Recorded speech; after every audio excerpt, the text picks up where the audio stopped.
Starliner Houston, we got a good leak check. You can open the vent valve. All right, copy. Good leak check. Vent valve is coming up. Roger.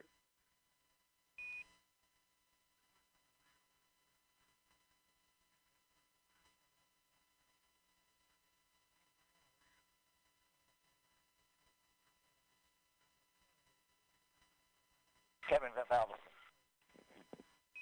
We copy, vent valve open.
LC on 1 AC.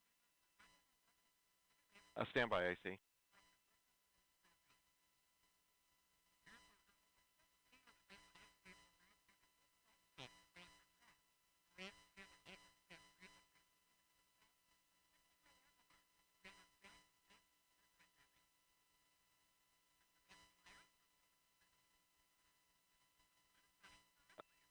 Sorry, proceed AC.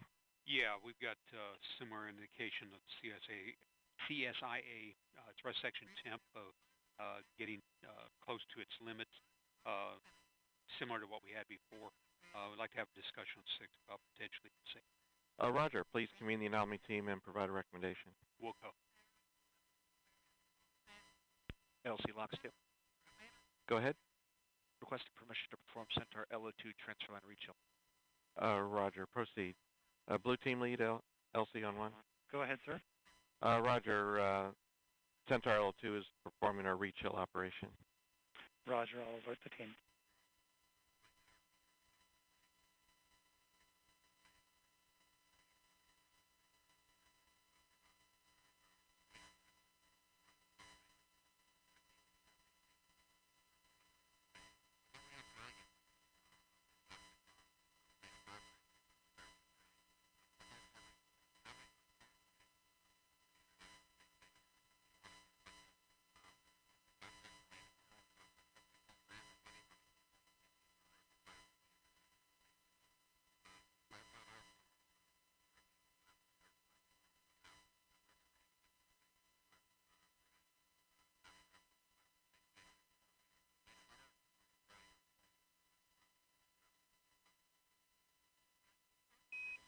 Starliner, we have a good cabin vent You can close and cap the vent valve per your checklist. Configure the HIU Vox sensitivity knob to desired levels. Copy that, in work.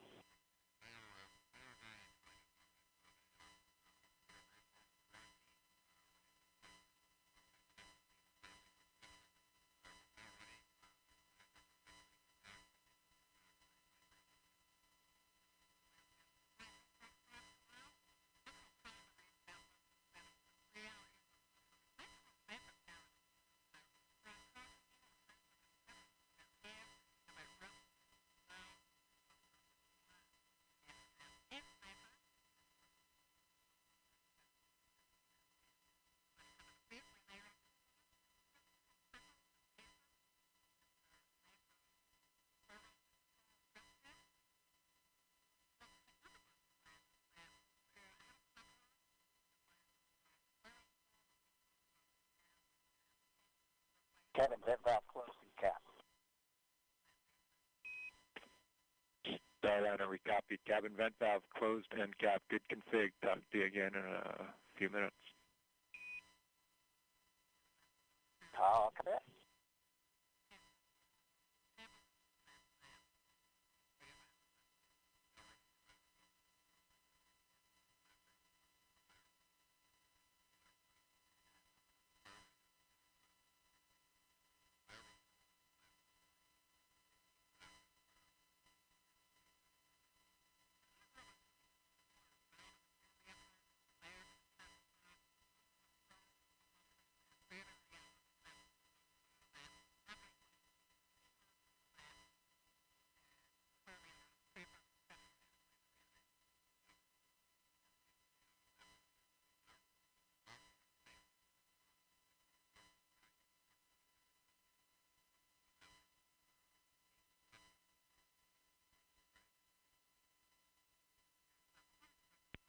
L minus 1 hour and 1 minute.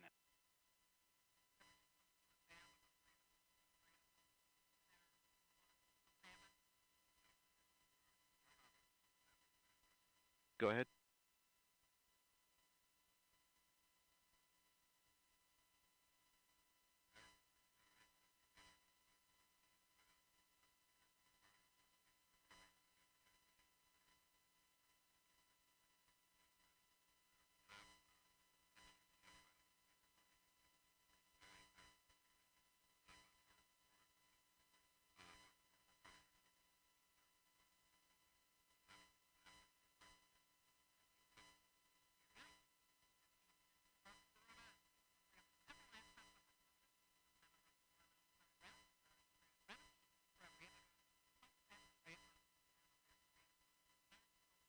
LC1 AC.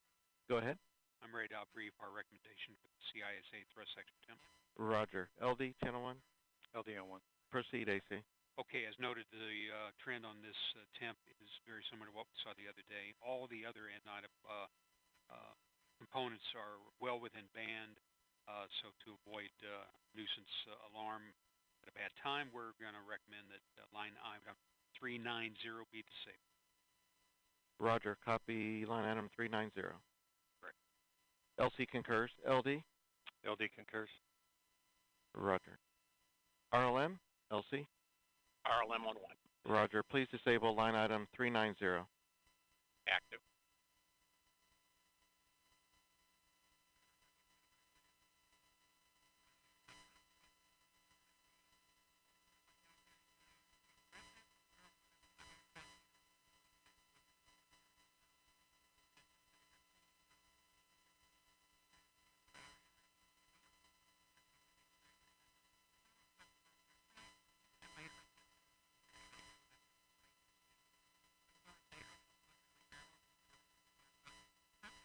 LC on 1, this is RLM. Go ahead. Line item 390 has been disabled. Roger.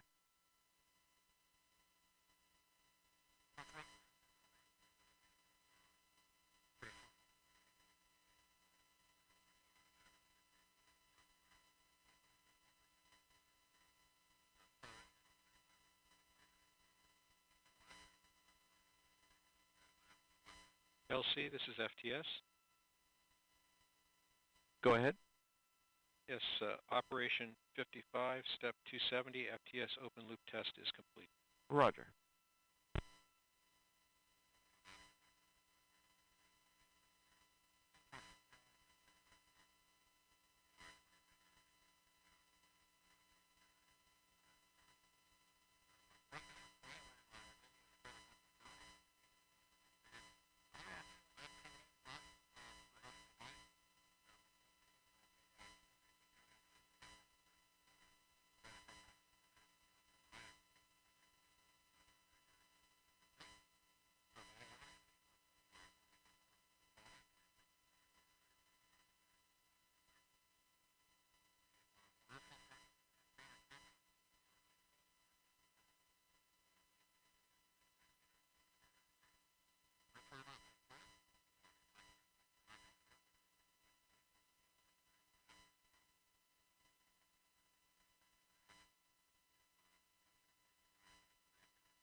LC Slick on Channel 1.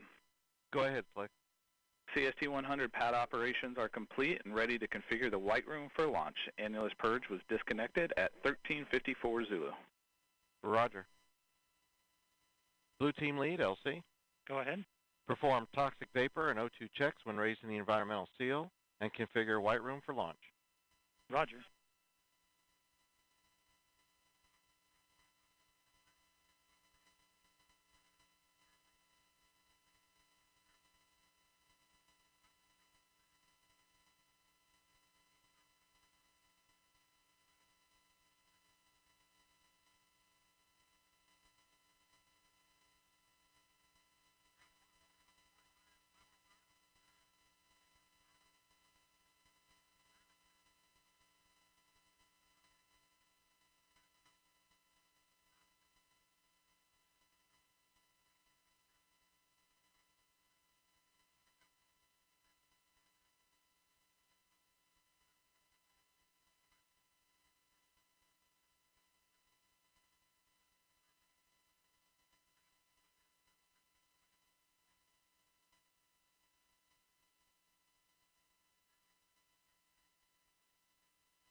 L minus 50 minutes.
LC, this is Blue Team Lead on 1. Roger. Environmental seal has been raised and White Room is configured for launch. Blue Team is ready to clear the pad. Roger. We're going to hold about 5 minutes before we give the final clear, Blue Team Lead. Understood. We'll fall back to level 12 and prepare. Roger.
LC, this is Flight Control. Go ahead. Steps, Operation 60, Step 70. L-3 primary steering file, adjust underscore AV085 underscore 06 with SDL CRC 1 Echo Bravo Charlie has been received, verified, and it's ready to load into the Inca. Proceed with load. Roger.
LC, this flight control. Go ahead. Yeah, Operation 60, Step 110, L-3, primary steering file adjust underscore AV085_06 with SDL CRC 1 Echo Bravo Charlie has been verified and loaded into the Inca. Roger.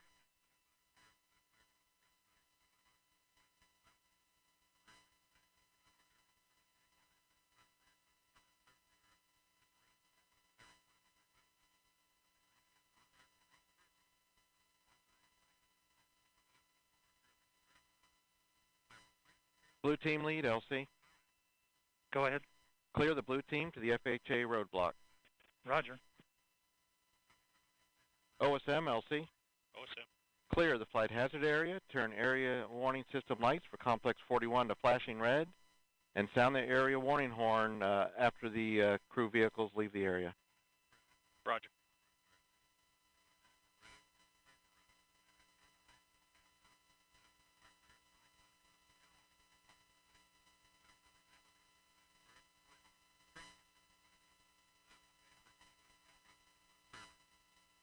FELC. Go ahead. Disable CAT TVM system monitoring. Roger.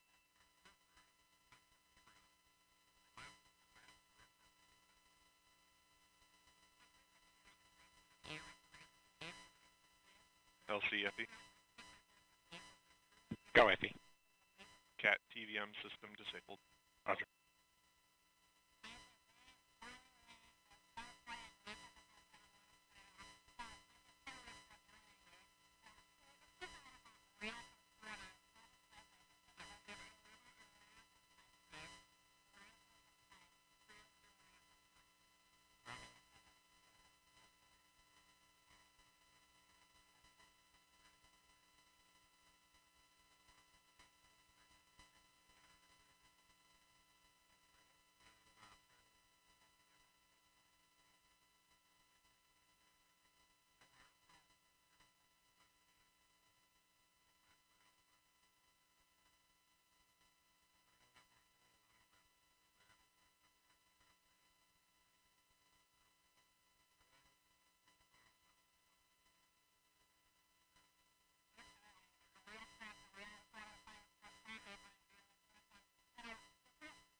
Starliner Houston on 1 for comm check. CDR loud and clear. Starliner Houston, we have you loud and clear on 1 as well. We'll call that our L-35 comm checks. Moving on, for your awareness, boot team has departed the pad. As a reminder, the environmental seal is up, so you'll have to deal with that if you get out from this point on. And I have your AEL checklist updates, but I'll just summarize them. There's no change from our last. Let me know if you need anything, but no change to the numbers. Okay, copy. No, we need none of them, no change. And we'll go triage side 12, which is a right turn to the south. Right turn is correct. And that completes our L-35 updates. Thanks. Thank you. Stand by for LC. LC Flight Channel 1. Flight this ALC, standby 1. Stand by.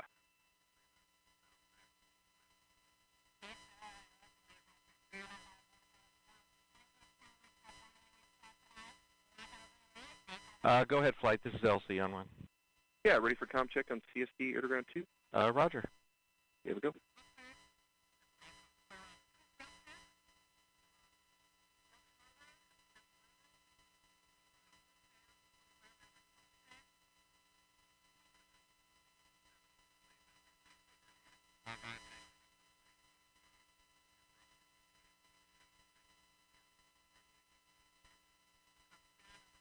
Blue team has cleared the pad. Roger.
LCOSM. Go ahead. Yes, sir. Op 60, step 10, step 20. Blast danger area is clear. Roger.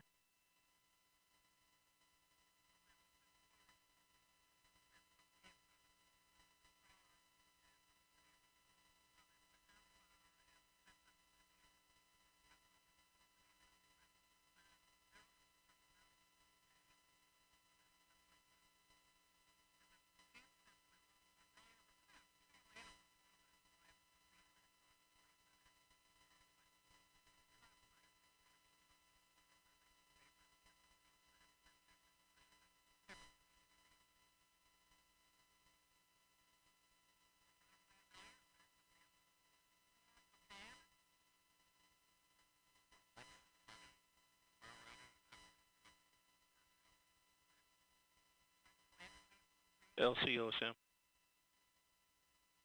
Go ahead.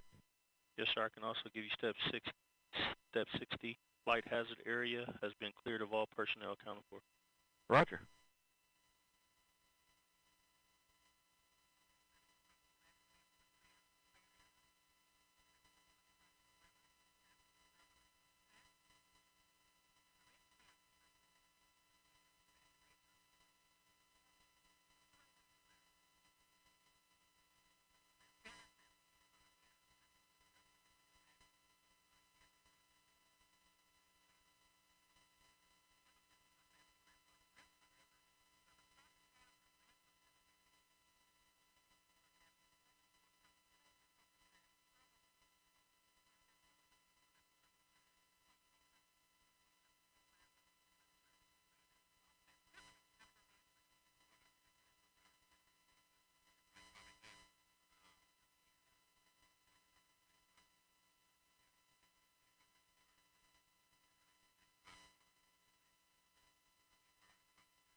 L minus 30 minutes. RC, conduct weather briefing on Channel 8 Weather Conference Net. Roger. Arm controls, start arm hydraulic final preps. Roger. LOX 1, perform pogo suppressor charge. Roger. Prop 1, perform RD180 transducer converter calibration. Roger. P&E 2, perform Centaur LH2 SVV cycle test. Roger.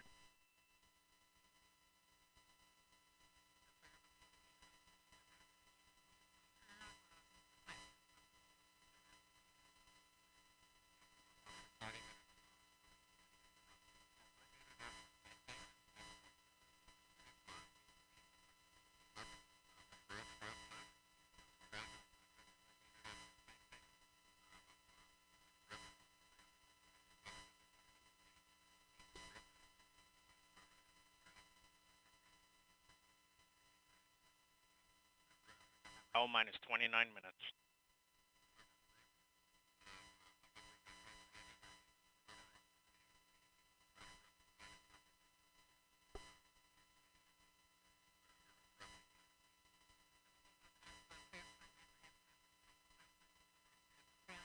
Prop 1, LC.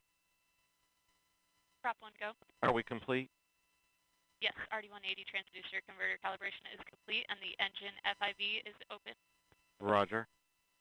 Flight control, start flight control final prep. Roger. LC, P&E 2. Go ahead.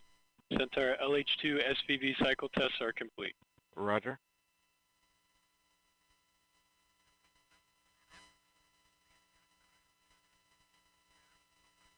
RP1 temperature update complete. Roger.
LC arm control.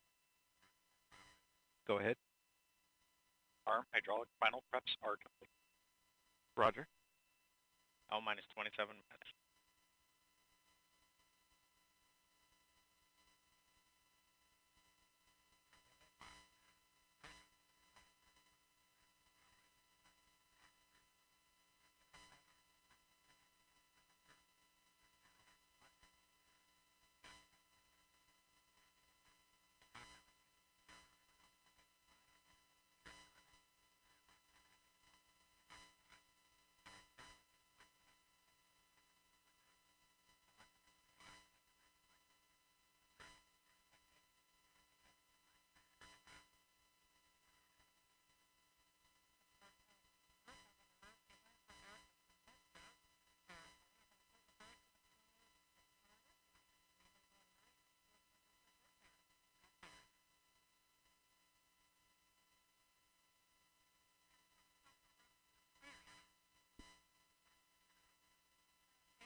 L minus 25 minutes.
LC, this is flight control. Go ahead. Step 90, flight control final preps complete, and Atlas hydraulics at standby pressure. Roger.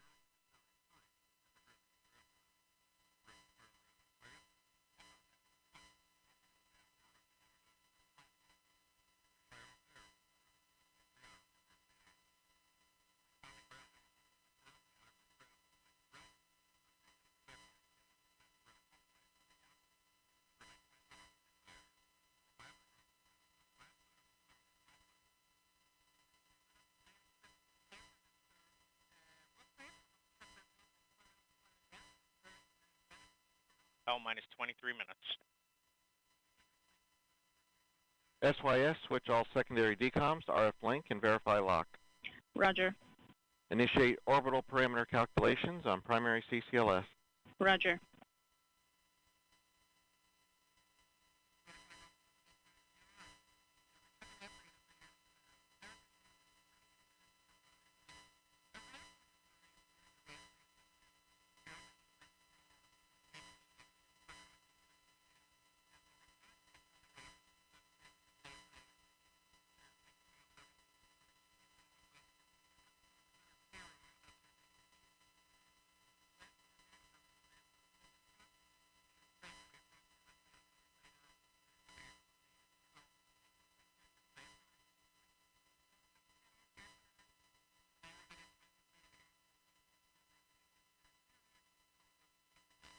L minus 22 minutes.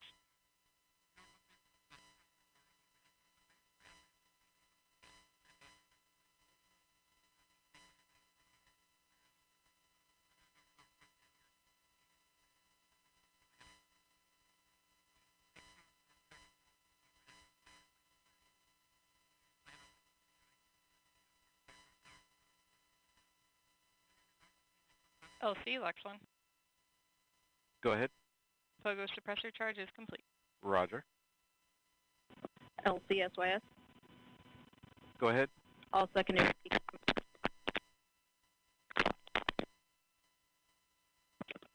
Secondary. Yeah, you're breaking up, SYS. All secondary decoms verified on RF link. I did copy that. Please check your headset.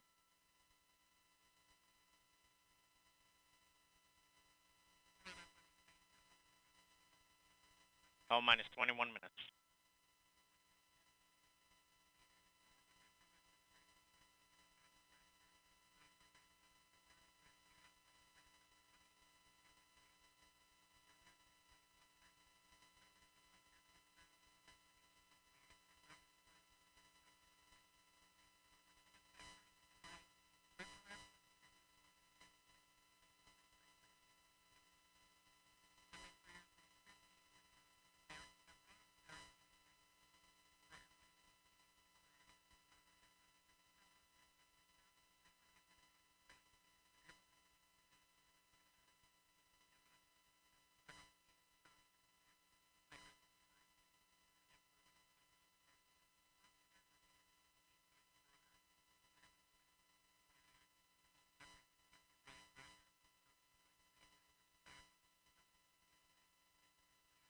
L minus 20 minutes. PNE1, reinitiate AHB charging. Roger. RLM, verify redline monitor and event table or in the you can correct configure suit configuration flow, for terminal deflate count. the lumbar support, configure your restraints. For the RC, verify keep solar your visors radiation, up, please. acceptable for Ground launch. here will be commanding Verify. off suit fan Bravo momentarily.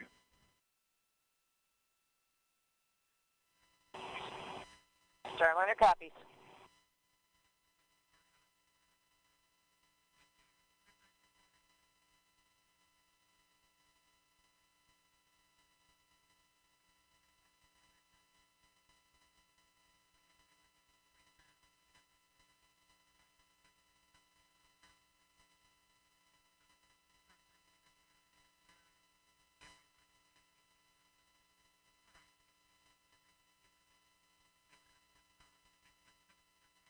All communications switch to channel 1. All personnel and visitors remain in present position until launch. Maintain operational silence in the LCC.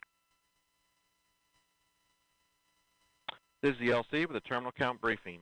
If a condition exceeds a launch constraint anytime after the terminal count status check, The observer shall announce hold, hold, hold on channel 1, identify their station, and briefly state the reason for the hold.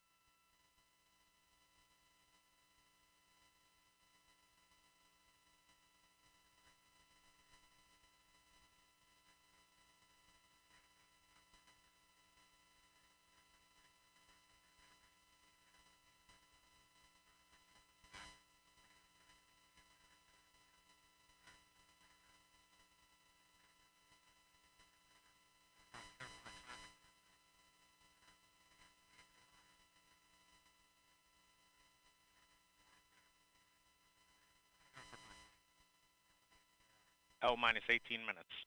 Flight control, perform launch on time verification. Roger.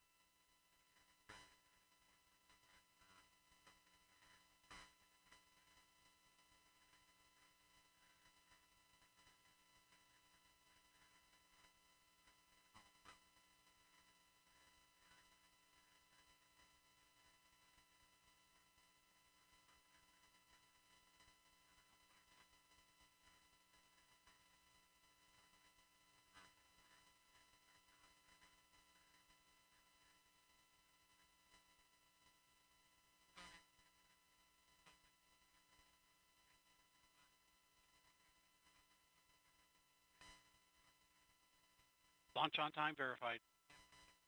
Roger. LC Peony 1. Go ahead.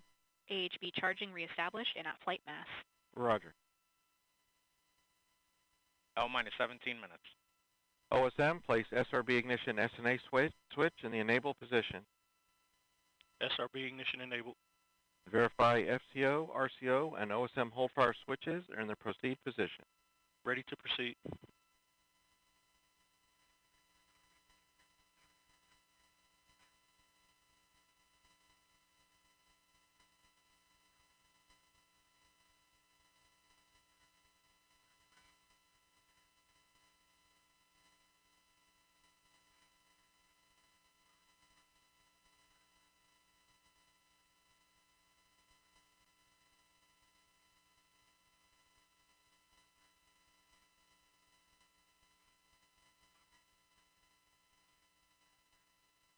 L minus 16 minutes.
L minus 15 minutes. LC flight, channel 1 and air ground 1 are now merged going to air ground 1. Roger. Roger. LC flight, air ground 1, ready for contact with Starliner on channel 1. Roger. Roger. Starliner, LC, check on channel 1. LC, Starliner, loud and clear. I have you loud and clear also. Starliner, Houston, check, air ground 1. Houston, Starliner, loud and clear. Houston has you loud and clear on air ground 1.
Starliner Houston, your suit fan Bravo is repowered. It looks good. Please close your visors. Column closed.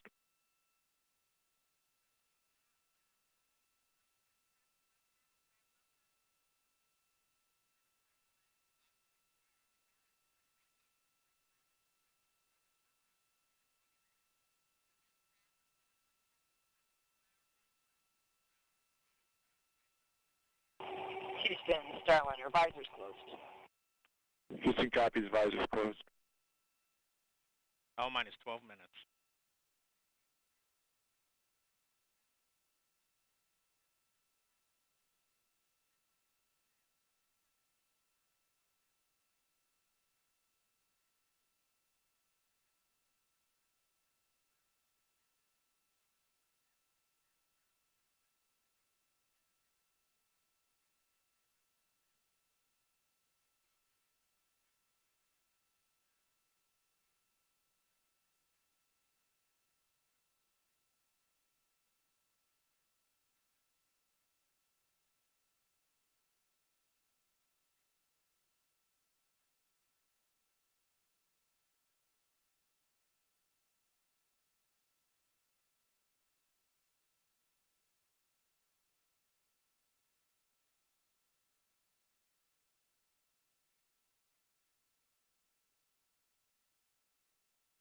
L minus 11 minutes.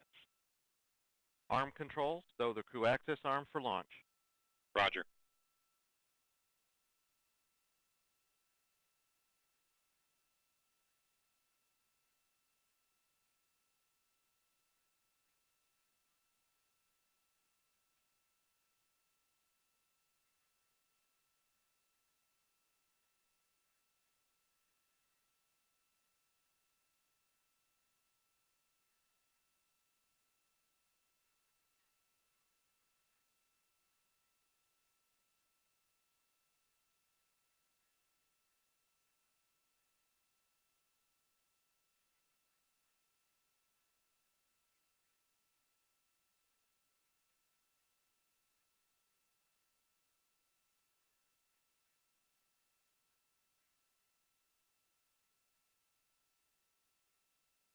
L minus 10 minutes. Flight, verify CST 100 on internal power. Verified. Starliner, configure ordnance for launch. Touch and work.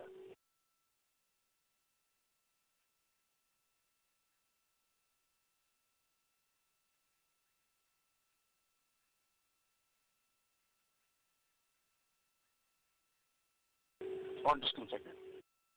Roger.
L minus 8 minutes.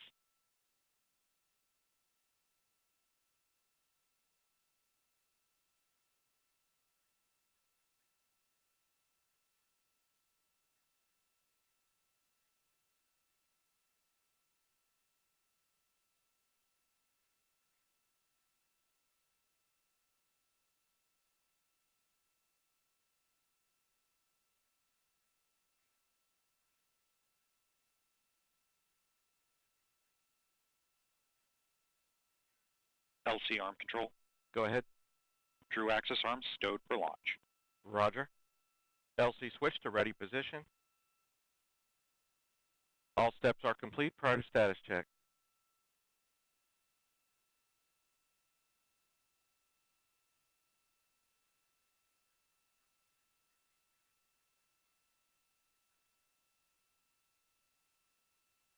L minus 7 minutes.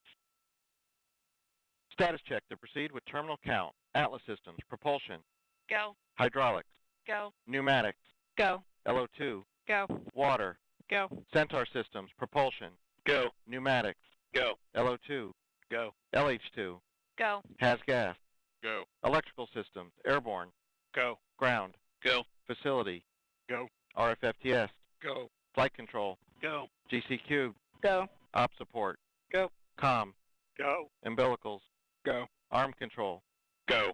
ECS, Go. redline monitor, Go. quality, Go. op safety manager, Go. ULA safety officer, Go. vehicle system engineer, Go. anomaly chief, Go. range coordinator, Clear to proceed. flight director, Houston flight is go. Starliner,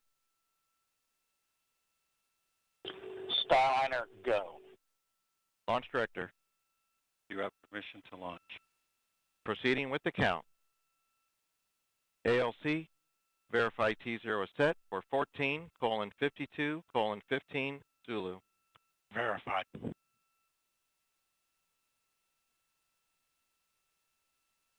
Starliner, net is clear. Thank you, LC. For everybody listening, just a thought. Sonny and I, as we were traveling to the pad, we saw many American flags, and many of you were waving flags at us. And then as we reached the pad, we look up, and of course there's that American flag on the side of the White Room, also one on the side of the rocket itself. And we know that that represents unity and resilience and unified efforts for the common good. And that's what Sonny and I have witnessed this last month. Each of you displaying what this nation's forefathers envisioned, a people committed to God, family, and country, a people who use their gifts and talents for the common good, and are passionate and tough. And we all know that when the going gets tough, and it often does, the tough get going. And you have. And Sonny and I are honored to share this dream of spaceflight with each and every one of you. So with that, LC, let's get going. Now let's put some fire in this rocket, and let's push it to the heavens where all these tough Americans have prepared it to be. Let's go, Calypso. Take us to space and back. LC flight, Starliner configured for terminal count. On my mark, Roger. the time will be T-minus 4 minutes and counting. 3, 2, 1, mark. 3:55. Ground power is enabled.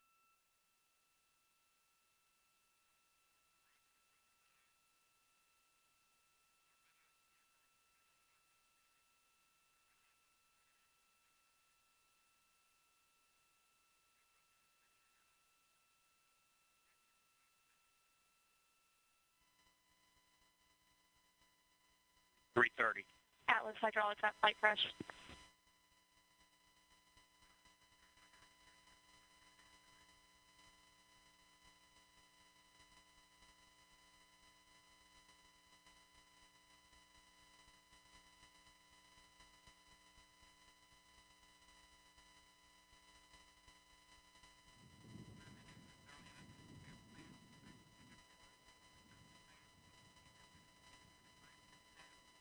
Minutes. Pressurizing Atlas tanks. Securing LO2 topping. 250. FTS internal.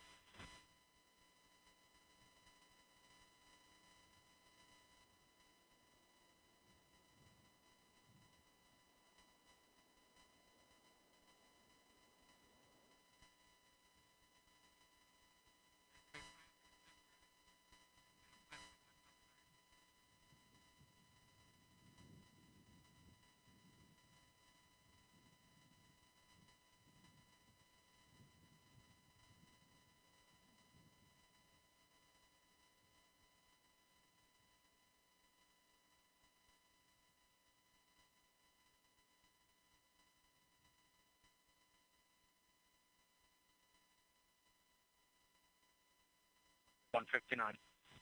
Vehicle internal. 155. Launch sequencer start. 150. Securing Centaur LH2. Securing Centaur LO2.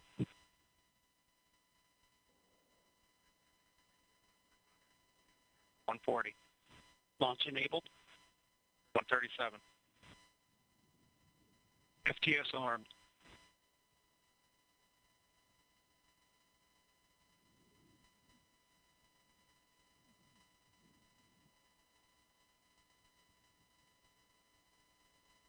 120. OCU's armed. FCS count started. EDS ascent. Starliner, last arm to auto. Last arm auto. Roger.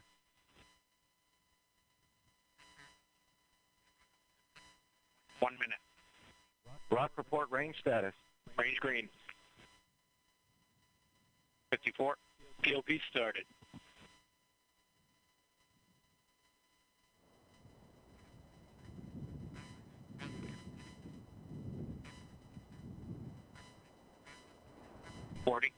Atlas at flight press.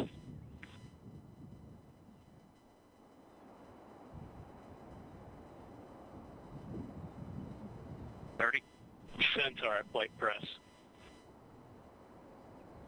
25. Status check. Go Atlas. Go Centaur. Go Starliner. Godspeed, Butch and Sonny.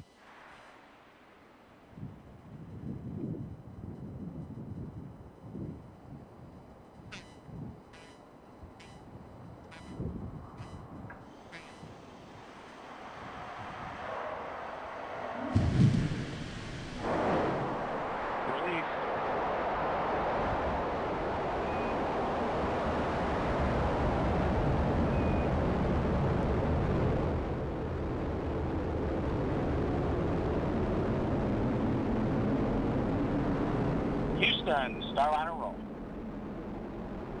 Roger, roll.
You got a good throttle up.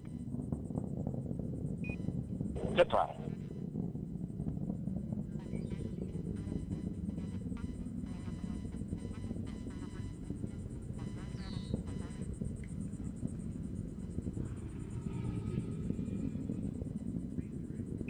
Good SRB burnout. Good SRB.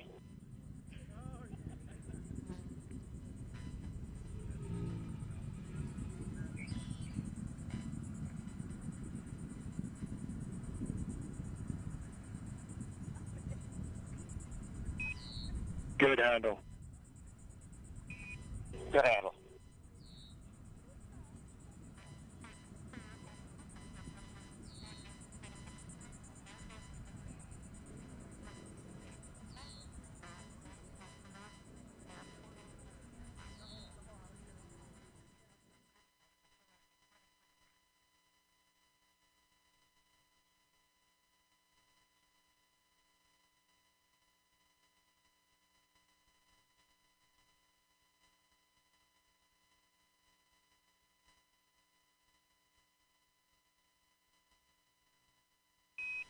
CLG and yet good trajectory. CLG.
Staging. ECAL's open. You have sublimator act. ECAL sub-act. Great Atlas. OSM LC. Adjust security roadblocks for pad access control. And dispatch team to complex 41 in preparation. Staging was good. You have good control. Good control.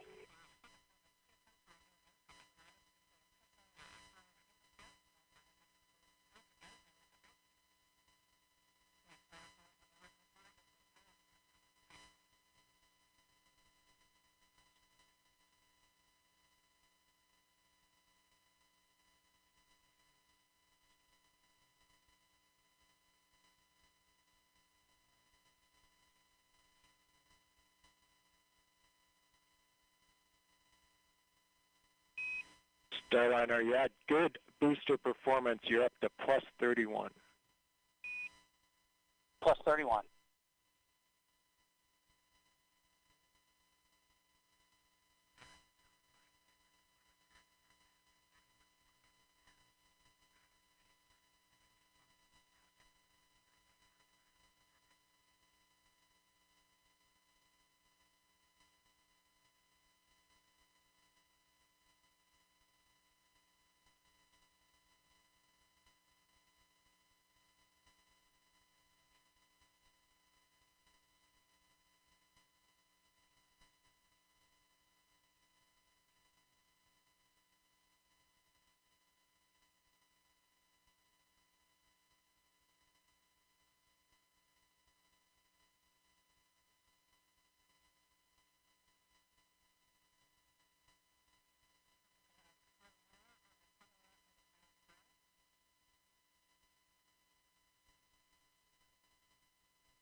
Good Centaur.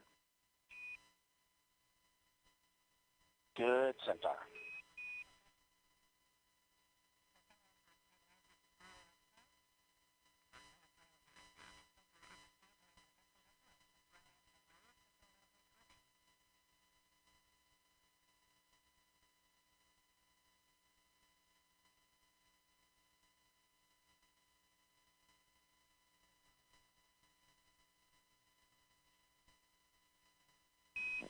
St. John's open. St. John's.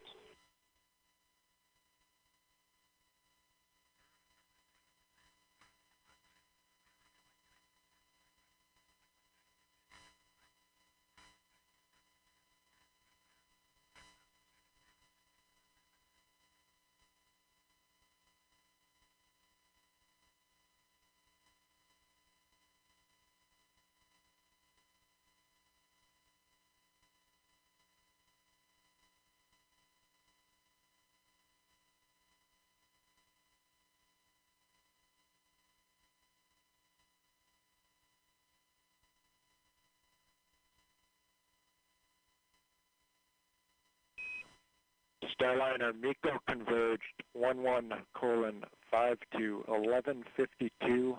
Good perf, you're at 34 to 36 seconds. 11:52, 34 seconds.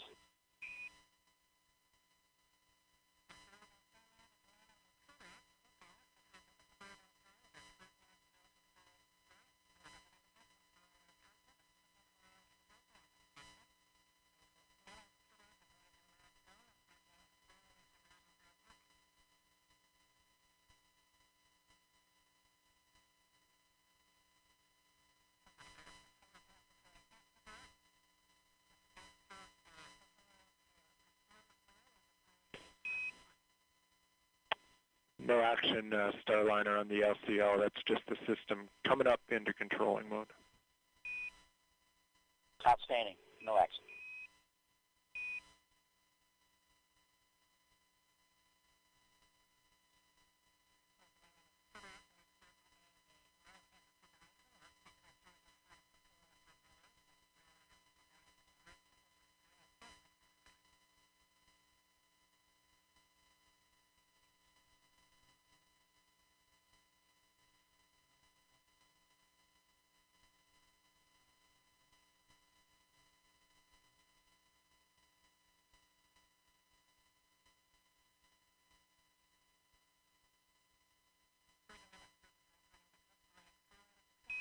Starliner, you have good cooling.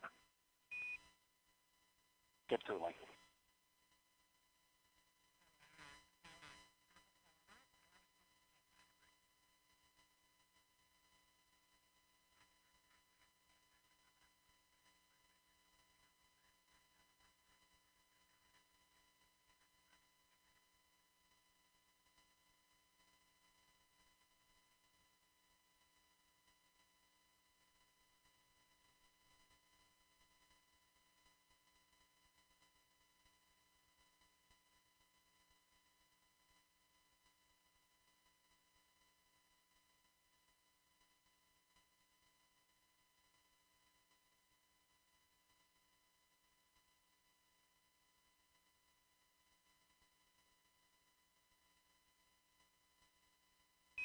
Thirty seconds to MECO. 30 seconds.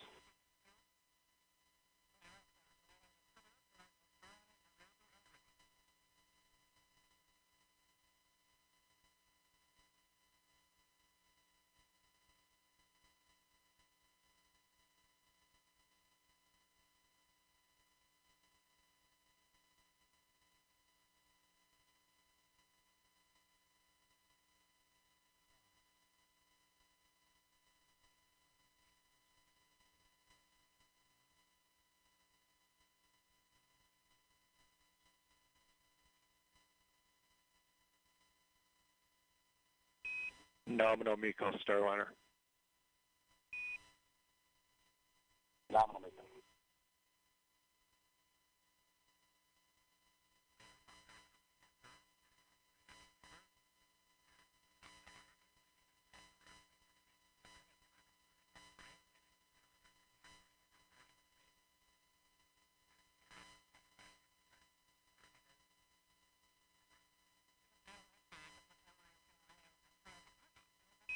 LVSEP 14:5 to 14:52. 14:52.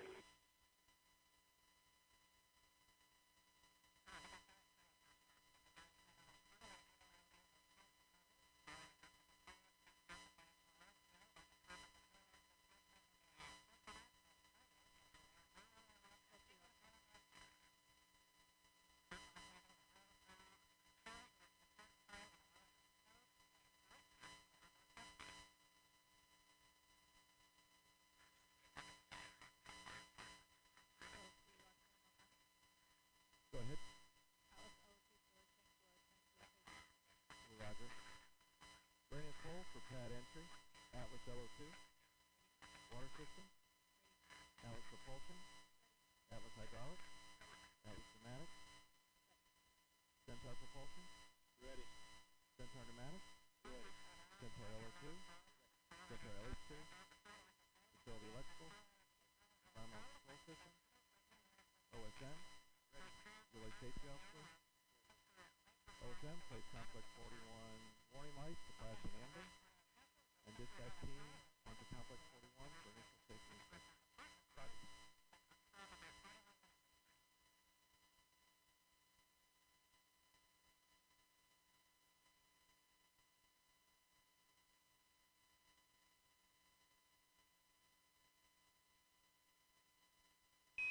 No action on the cabin temp, Starliner.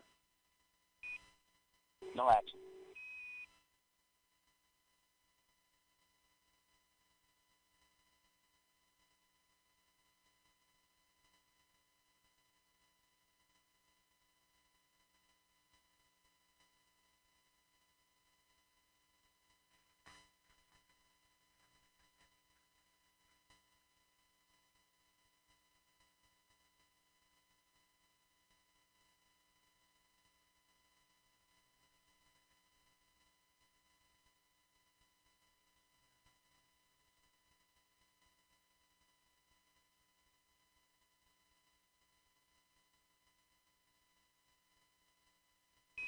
LVSEP confirmed. Good LVSEP.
Starliner, your nominal TDRA show MDL is active. You have good targeting for OI. Good targeting.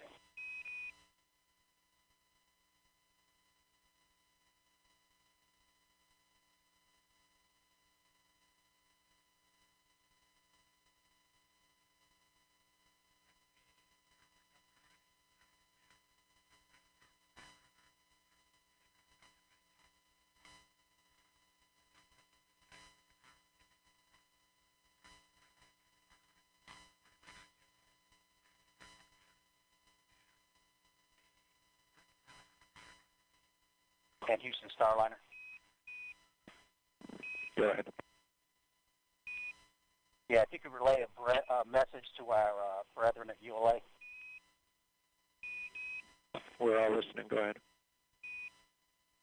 Yeah, they've been a member of the family for a long time, but now it's official, and we want to welcome them to human spaceflight.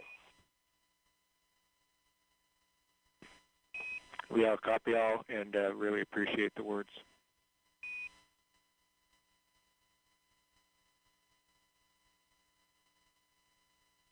And Houston Starliner, we are on the tablets and in insertion monitor. Copy tablets, we're with you, insertion monitor.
And Houston Starliner, last arm is off.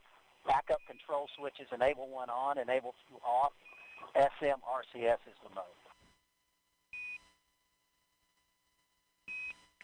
We copy off. Enable 1 is on. Enable 2 is off. SM RCS, you're in a good config. Good config.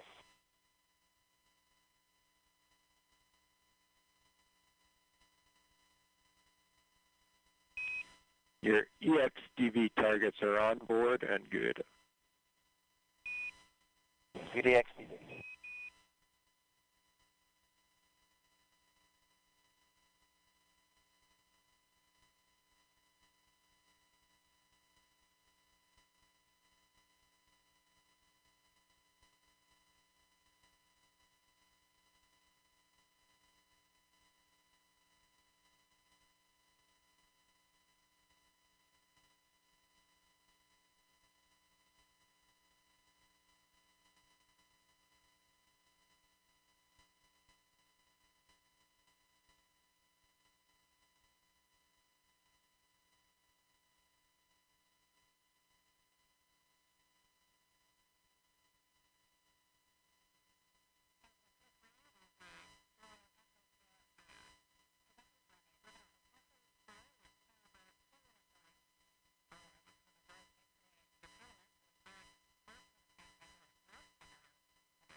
Starliner, still no action on your cabin temp. You're in a good config. It's 74 degrees in there.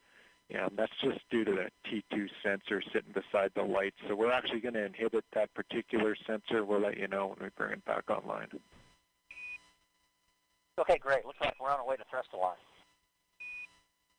Concur.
Starliner, we did not see the hand controller deflection. Just wanted to know if you did that yet.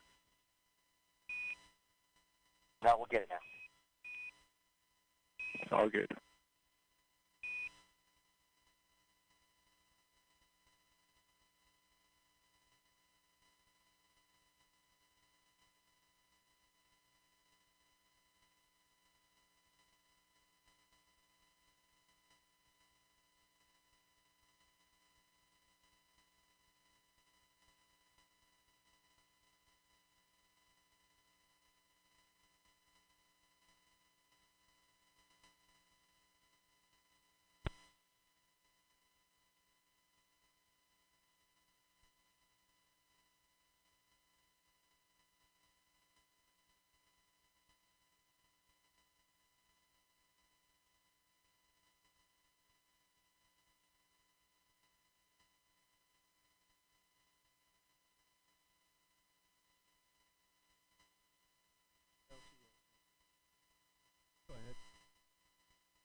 Also, establish barricades around MLP and area beneath the MLP, and perform O2 LEL checks at Complex 41 areas. Roger. ECS LC. Switch all ECS from GM2 to air.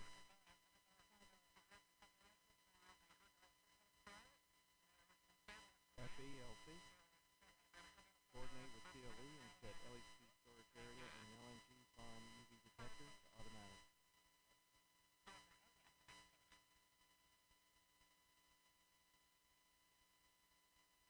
And DCS LC. Starliner, good config for the OI burn. Good config for OI.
We took a look. That was a good OI burn.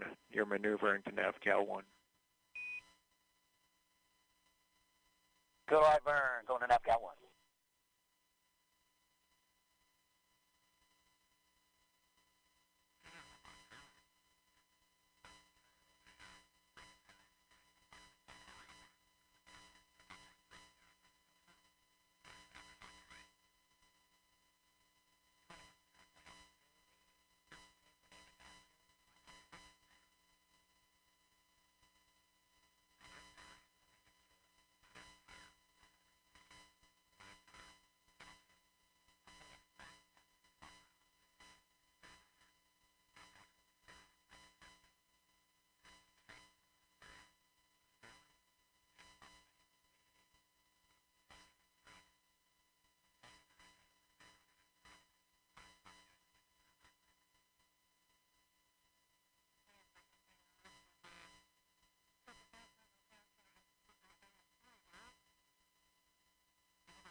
Starliner Houston.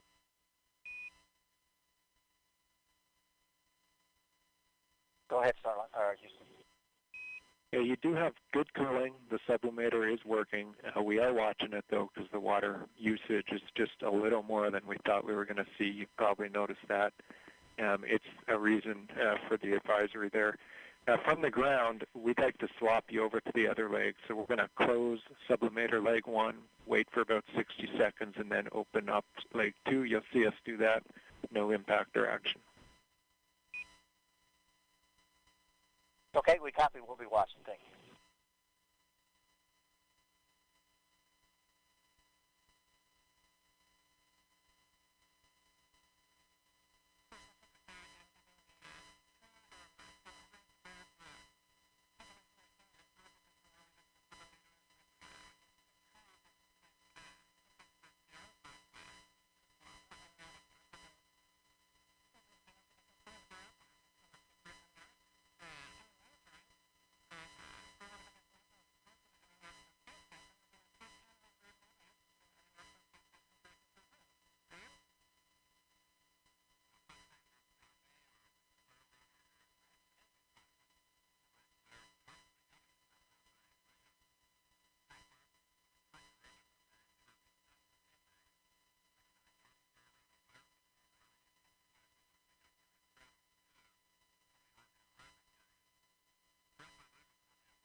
Starliner, we see the sublimator message. No immediate action, but want to discuss. Let me know if you're there.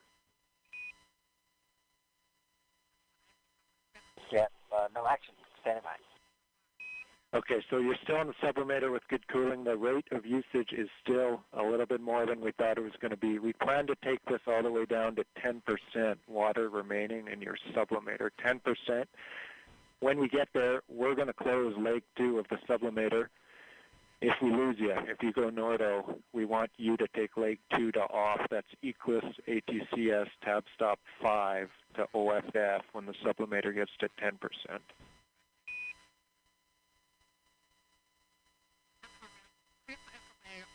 Okay, copy. You're going to take sublimator 2 to close. If we go Nordo at 10%, we'll take it off with the tab stop 5. Affirmative. I think your tab 5 will actually say close, but you're right. To close / off at 10%, and we'll have more for you soon. Okay, copy that. Closed.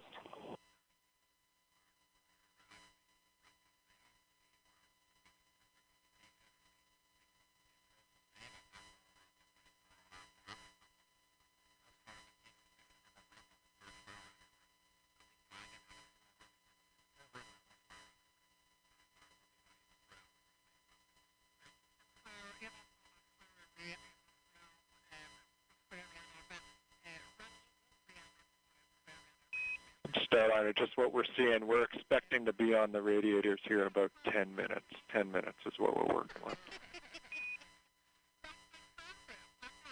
Okay, standing by, and if you need us for anything, let us know.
Starliner, as discussed, there's 10%. We've closed leg 2, standing by on rads.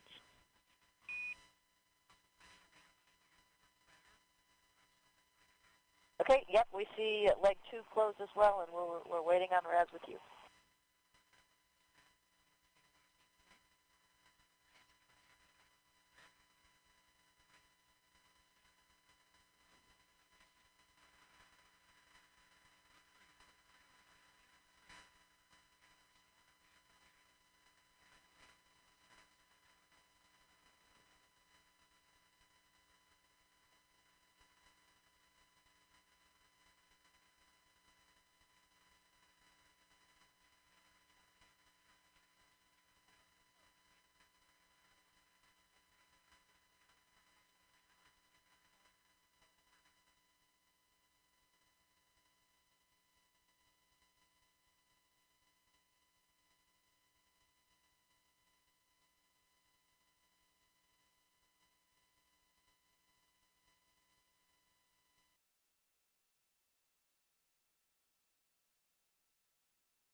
Houston, Matt 2.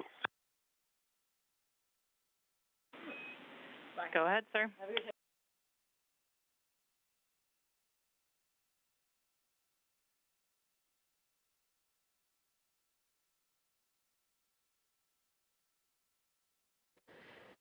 You're back with Mission Control Houston, coming to you from Johnson Space Center. Team here in Mission Control continuing to watch over the Starliner systems. They have been continuing to watch the sublimator issue that we mentioned just before we went back to Kennedy Space Center there for an update. Those sublimators are used to cool the vehicle down before the vehicle uses its radiators for cooling. It is running out of water a little more quickly than it was expected to, but the radiators will be able to take over the cooling of Starliner just in the next few minutes. So we'll keep an eye on that, but it should not be a problem for today's flight.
Another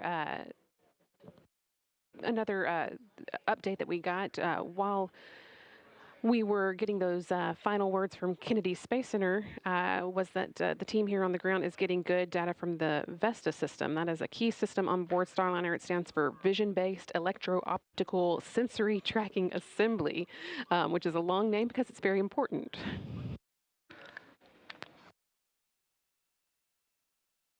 So that system actually does many things for Starliner.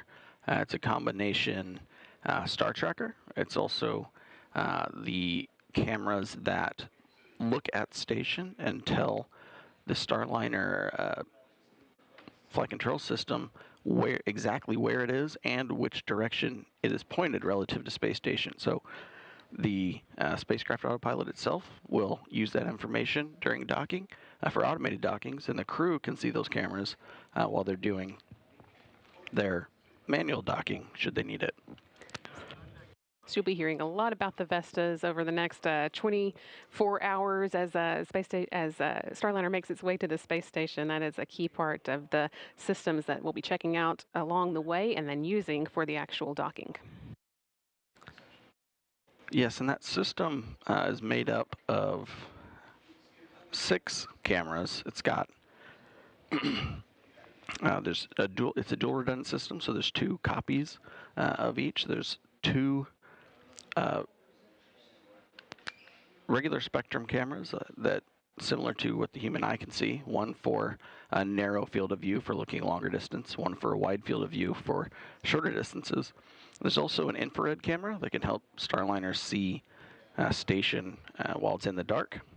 It also has a laser-based LiDAR rangefinder that can also pick out the structure on station and kind of paint a 3D view of station inside of the flight computer. So that gets tied in with the rest of the data to help Starliner know exactly where it is relative to station.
So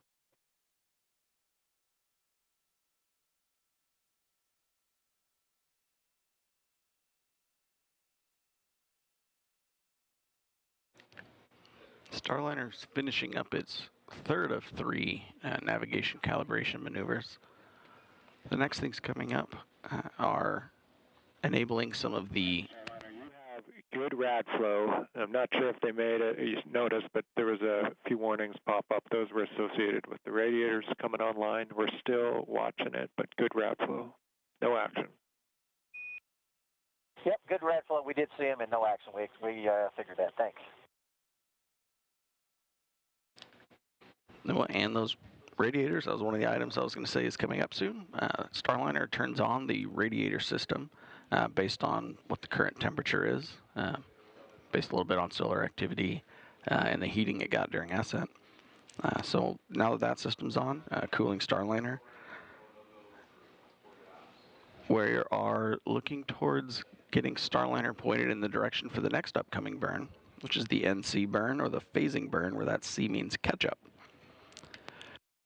During that phasing maneuver, Starliner is going to stay in a slightly elliptical orbit, but at a lower altitude than station, and it's going to use that time to catch up with station, and then we'll later move up to station's altitude for final rendezvous and docking. View you're seeing here is of the flight control team in Mission Control Houston. In the center of the view there is Mike Lammers, the lead flight director for this mission. Next to him, Rick Hempfling, and on his other side, Josh Joshua Kutrick, the day's Capcom that you've been hearing talk with the crew. You saw Lammers there pointing around the room as he was going through a no-go call for moving into orbit ops, the next mode that Starliner will be working in, having finished its ascent and its orbital insertion burn.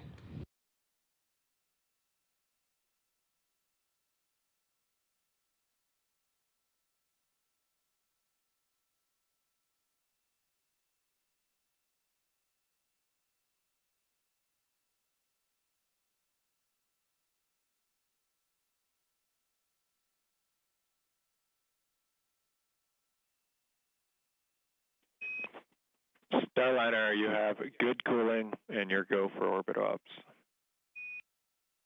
Outstanding. Good cooling. Go for orbit ops. And with that, we have another message we'd like you to relay. Everyone is listening. Go ahead. Yeah, if y'all could call Kennedy Space Center crew quarters and strongly request that they release Joe Acaba and James Branson from quarantine. I'm sure they would appreciate it. Yeah, I'm going to give him a call. I'm not sure Joe's going to want to leave, but we'll pass it along. You may be right. He said a lot of free bacon. Sounds good.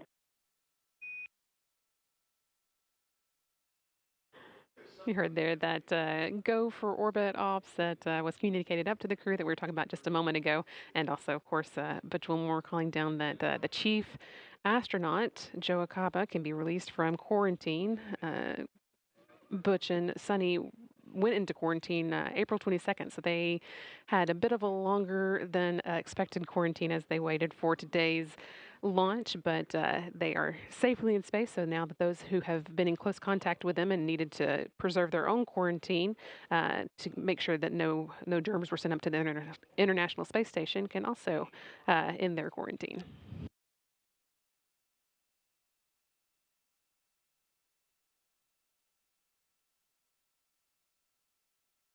And Houston, are you ready for PCS activation?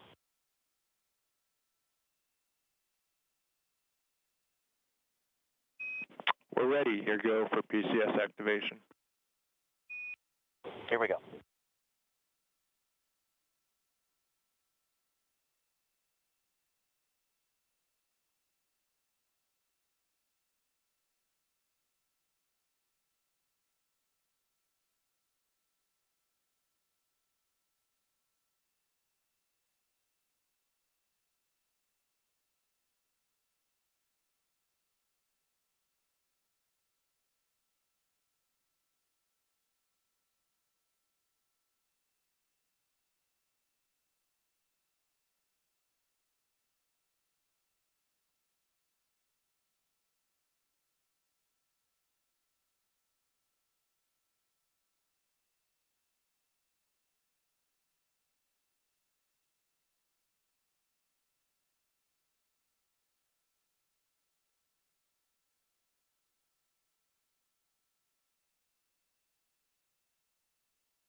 And Houston, I've burped the PPM suit open via step 1.14 3 times. It keeps cycling back above up to 152.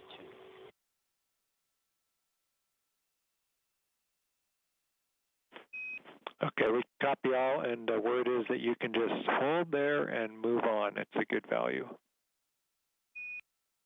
Okay, we'll go with that.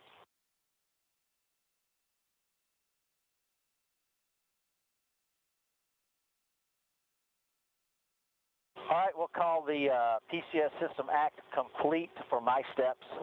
Let me know if, check me, make sure I didn't miss it. We're checking.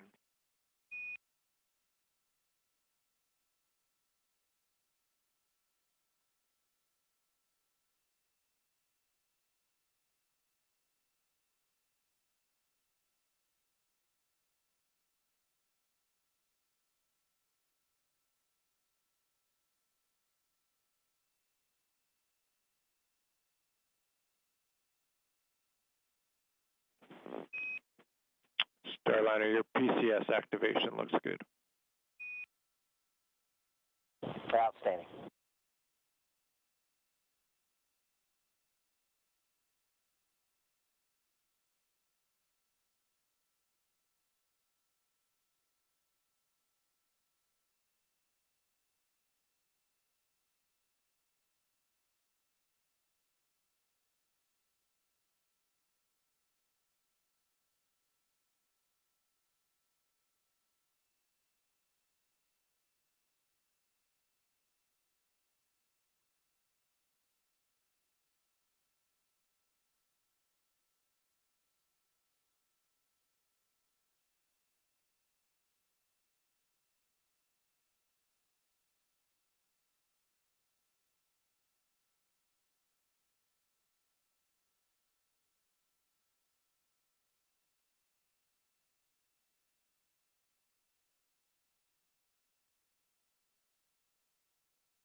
For those just joining us, or for those who've been watching since launch, Starliner is doing the last bit of coast before it gets to the NC burn, or the phasing burn.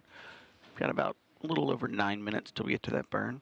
In the meantime, Starliner is currently in the process of turning back on its OMAC engines, or its orbital maneuvering and control jets. Those are the larger thrusters that will push Starliner for large burns, large trajectory changes on orbit.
And Houston, the hatch locking device is installed. We copy, hatch locking device installed, thanks.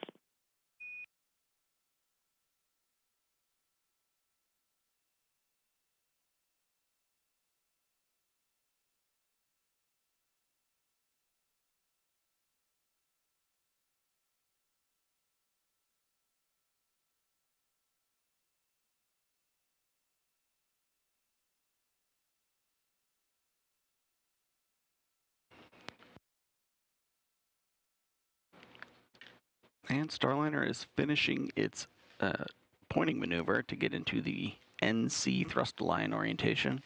That is getting Starliner pointed in the correct orientation to perform the NC burn. Step 9, com check, air to ground. Step 9, com check. Houston has you loud and clear. I read you the same. We're set up via the table. Roger.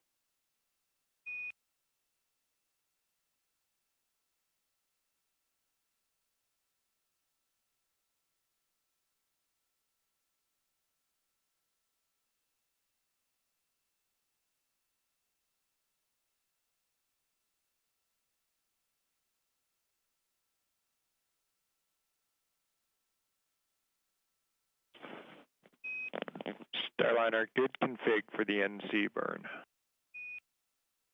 Good config for NC.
Houston, Starliner, com check on the handheld mic.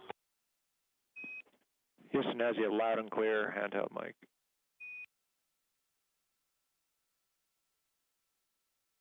Give me another 5 count there, Houston. This is Houston, 5, 4, 3, 2, 1, and we have you loud and clear, handheld. Yeah, we're just checking the volume on the speaker. Thanks. Copy.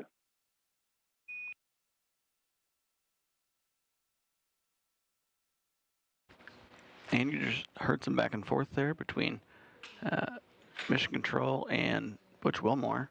The crew switched off of using their headsets. That way they don't have to stay wired into the console the whole time and wear those headsets. They've switched over to the speaker and handheld mic inside Starliner for any communication they need to do down to the ground. We're now coming up on about 3 minutes till the NC phasing burn.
We're coming up on 2 minutes till Starliner's NC burn. Starliner is currently pointed forwards in the direction that it's traveling. It's going to fire its thrusters, increasing the altitude of the other side of its orbit. So right now, Starliner did its orbital insertion burn to raise its altitude. Now it needs to raise the other side of its elliptical orbit. We're expecting that NC burn to be about 25 seconds long.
And 30 seconds till the expected NC burn.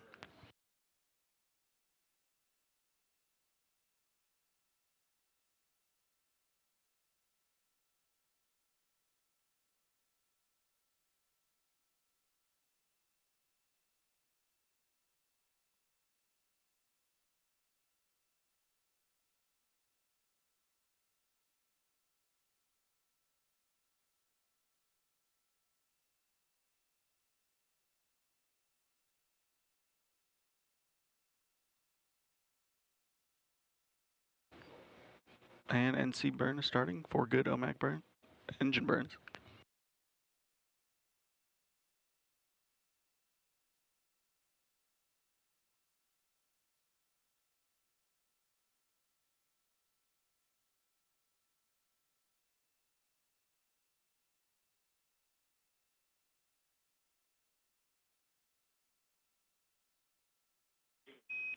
Good NC burn.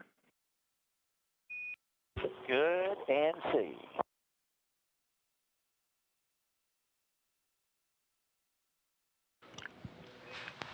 Affirm, you're on your way to tail sun, step 12. We see it.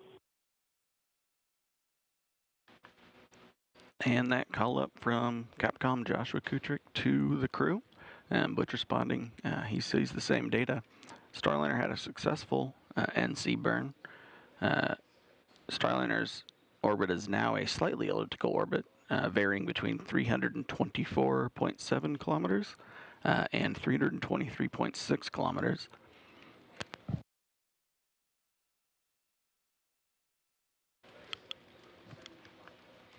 In the meantime, while Starliner waits for its next burn, coming up, the NHPC-1 burn, which is 20 hours and 42 minutes away. Starliner is moving itself into a tail-to-sun mode, so it's going to point its solar rays back at the sun and just use it to kind of top up the batteries while Starliner continues its phasing catch-up maneuver with ISS.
with this first section of downtime that the crew's going to have, they're going to be using this time to get out of their suits.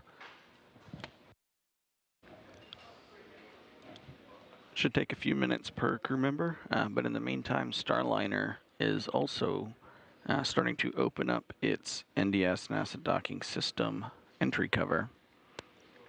That should stay open for a majority of the flight. That way Starliner will be ready for docking.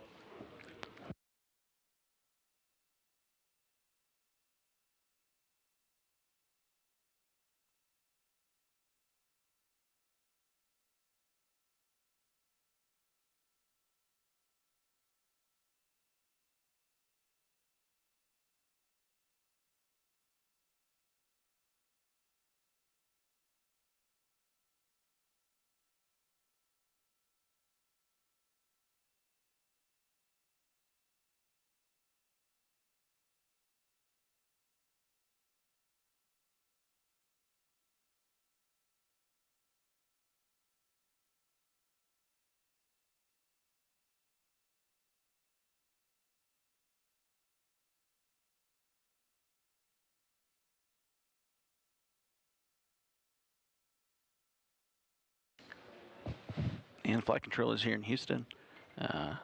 Noting they see the entry cover open, we're getting that telemetry data and showing it on our virtual external display of Starliner. Starliner, your entry cover is open and complete. You also have a good ADF cal, and we're with you moving over to rendezvous monitor. Yep, just about to do that ourselves. Here we go. Rendezvous monitor.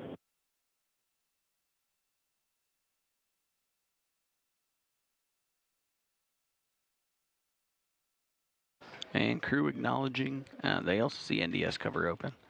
Also noted getting called up is good ADS cal for attitude determination system. Now that Starliner has moved into a different orientation, just confirming that its internal calculation of its position and orientation agrees with what the crew's seeing on the ground.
Good morning. I'm NASA's Sandra Jones, and I am joined by Jim May from Boeing, and we are going to continue to bring you live coverage of the in-flight portion, the phasing portion of Starliner's mission to the International Space Station.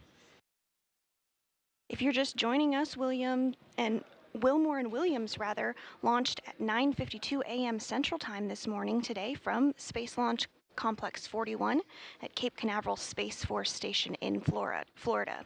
The duo did lift off on the Atlas V rocket and are slated to dock to the International Space Station's forward port of the Harmony module just a little less than 24 hours from now, targeting that docking at 11:15 a.m. Central Time tomorrow, June 6th. Following docking, the crew will complete hatch opening operations, targeting that hatch opening around 1 p.m. Central Time tomorrow afternoon, and welcome remarks to follow around 1:20 p.m. Central. At this time, Wilmore and Williams are awake and have a busy few hours ahead of them. First up was the NC burn, which took place just a short time ago and was successful.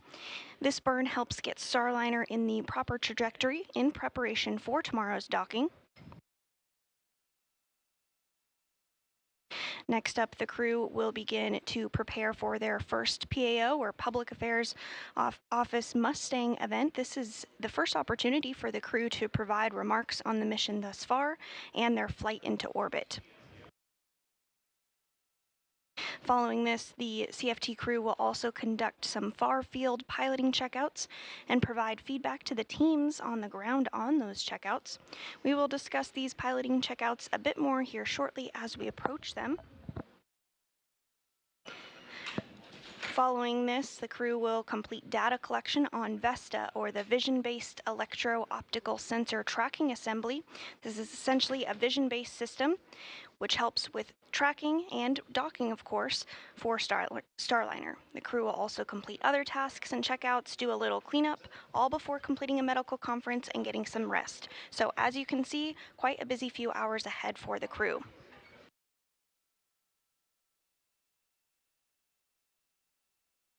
Because this is a test flight, there are multiple checkouts and tests that occur as part of the eventual certification process of Starliner.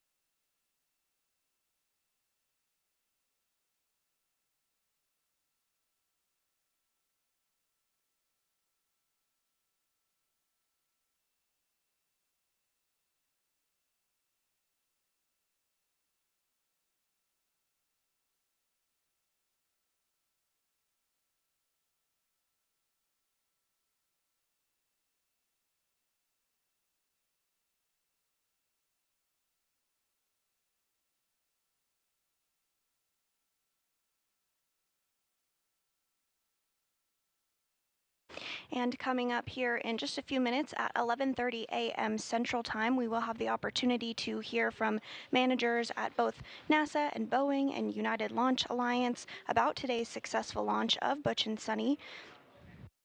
You can tune in and listen into that news conference on the NASA TV channel or the nasa.gov website. We will be splitting our channels, so we'll have a media-only loop that will be provided as audio-only coverage. We are continuing to cover every step of the way along this mission until we do dock, but we will be splitting those channels out in order to broadcast the post-launch news conference.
And if you are just joining us, we now are over an hour and a half into today's flight of the first crewed flight of the Boeing Starliner spacecraft. Starliner, Houston, Air to Ground 1, Vesta Sensor Orientation Command sent.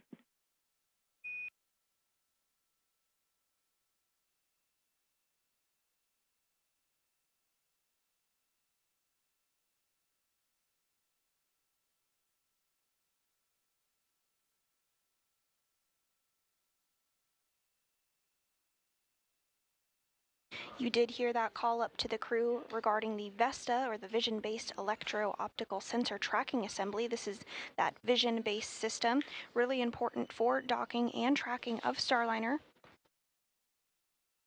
Later today, there will be an entire checkout and data collection of the Vesta system, and we'll be sure to cover it live every step of the way.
Starliner, Houston, when able.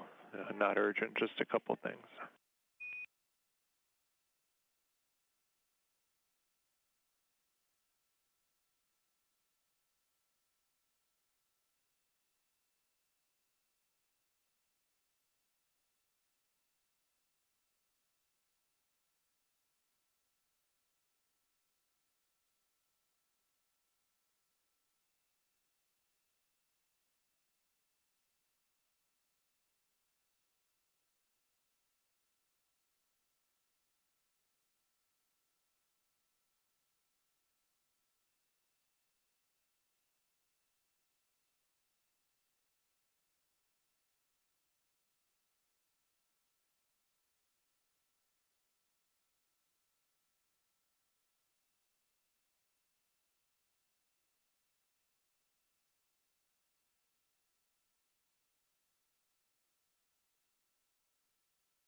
And again, we are targeting a post-launch news conference to begin here momentarily, where leaders from NASA, Boeing, and ULA will have the opportunity to discuss today's flight of Butch and Sunny, the successful liftoff occurring at 9:52 a.m. Central Time this morning. And those leaders will also answer questions from the media during that news conference. You can join and watch along on that post-launch news conference if you would like on nasa.gov or NASA Plus.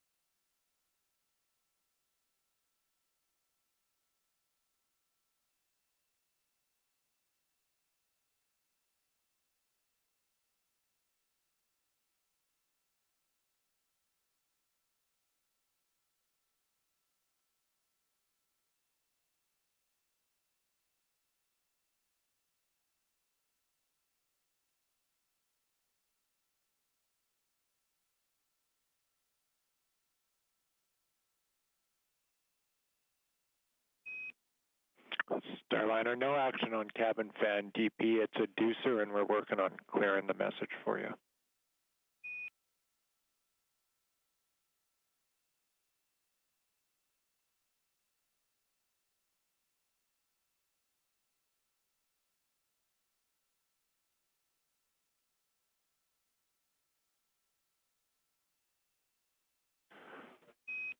Starliner, we just want to make sure we have you after going back to 2 grounds and lower LDR. So do you hear this?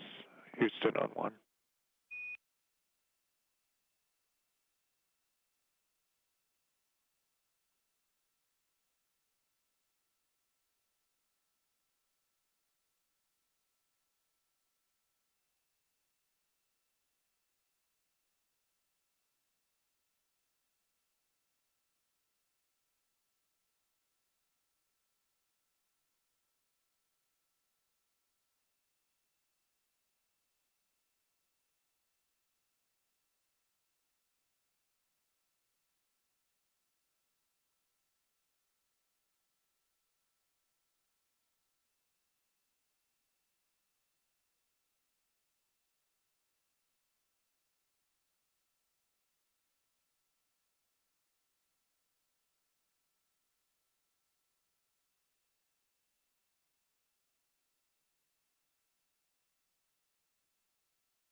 Starliner, this is Houston on Air Ground 1 in the blind.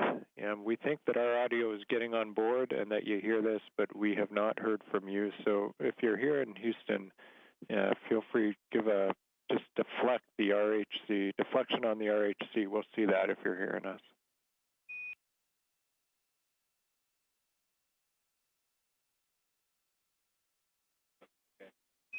And we saw that, Houston. We saw the RHC, so stand by. We're still not hearing you on the loops, but we did see your action.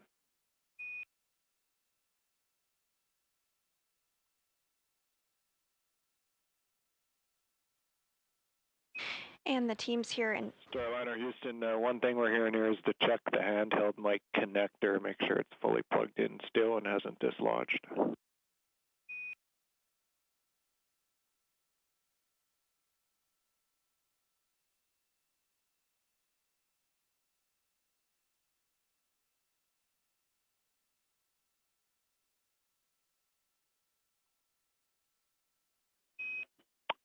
And Starliner, one more reminder, just things we can think of here is check that your chip is installed. You'll need that plugged in to use the handheld mic.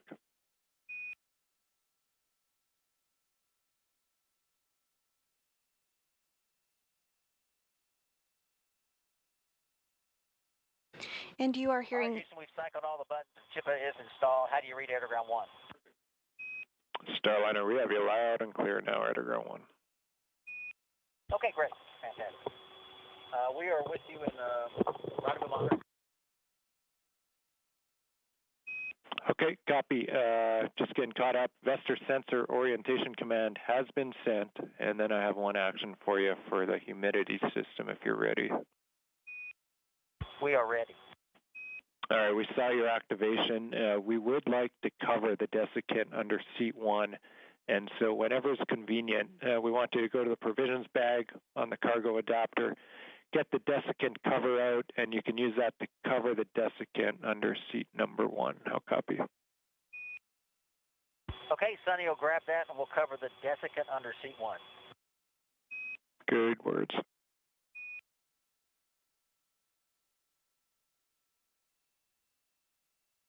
And I don't know if you heard our question earlier, but the male piddle packs, the urine packages, we cannot find those. We found the clips, but no pack. Okay, we did not hear that question, but we'll take it and get right back to you with an answer.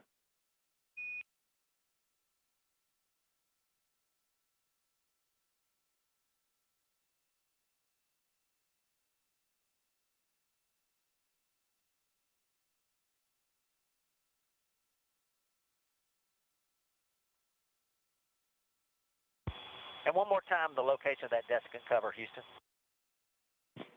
Yeah, it's in the cargo adapter on seat 5 cargo adapter, and the bag we think is going to be labeled vehicle provisions. It's the bag on the seat 5 cargo adapter. Okay, seat 5 cargo adapter, vehicle provisions, copy.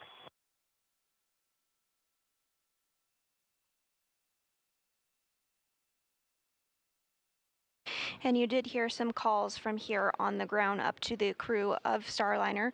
Mainly you heard the voice of NASA astronaut Butch Wilmore, who is the commander of Starliner, stepping through some procedures to ensure that communication was routed properly. All of that seems to be resolved at this point, and working through some cargo operations and stowage.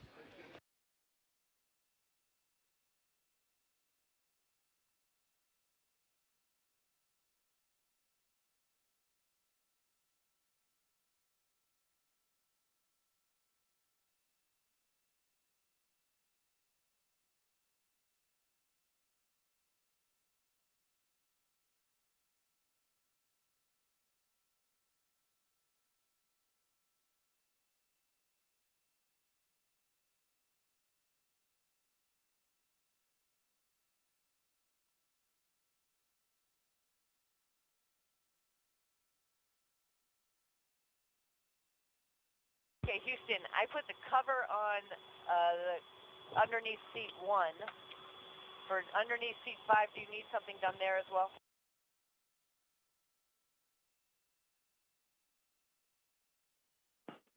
Copy on Starliner. I think you're good, but I'll check.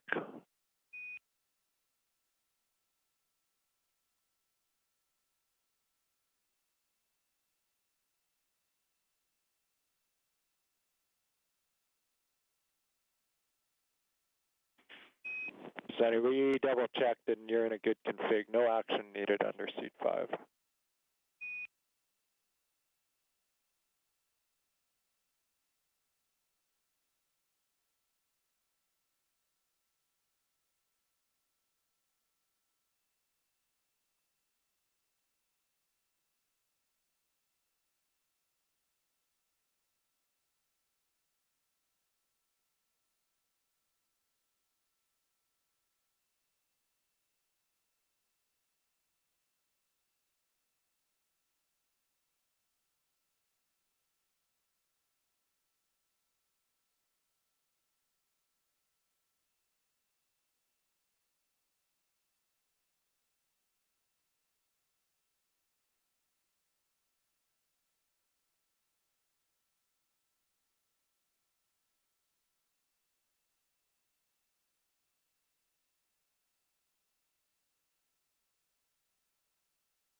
Starliner, the NDS SCS checkout's complete and nominal.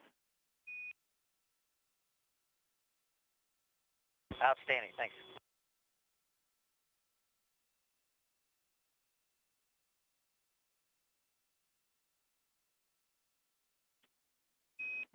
And Starliner, per the timeline, if you're good with it, we are going to power on Mustang. Power on and Mustang. That sounds good.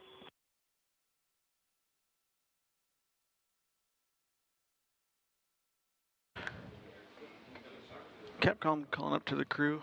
They're going to power on the Mustang system. A reminder that Mustang system is the series of cameras and microphones that are throughout Starliner's cockpit. In this case, they're going to record a message to send down to Earth later. A few remarks on the mission so far, what Butch and Sonny are thinking. But they should be simultaneously downcasting that over the air-to-ground loop, and so we should be able to pick it up here on the live feed.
Starliner Houston, for the Piddle Pack location, we're here in starboard bag by the side hatch.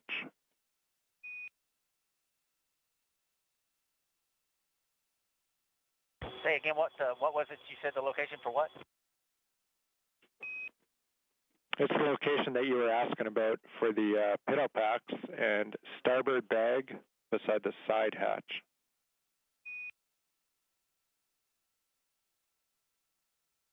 Yeah, that's where we looked. We didn't see them. We'll look again. Yeah. There was the yellow clips were there. There were some pads, but there were no bags for the pads. Copy all, and we'll dig deeper somewhat.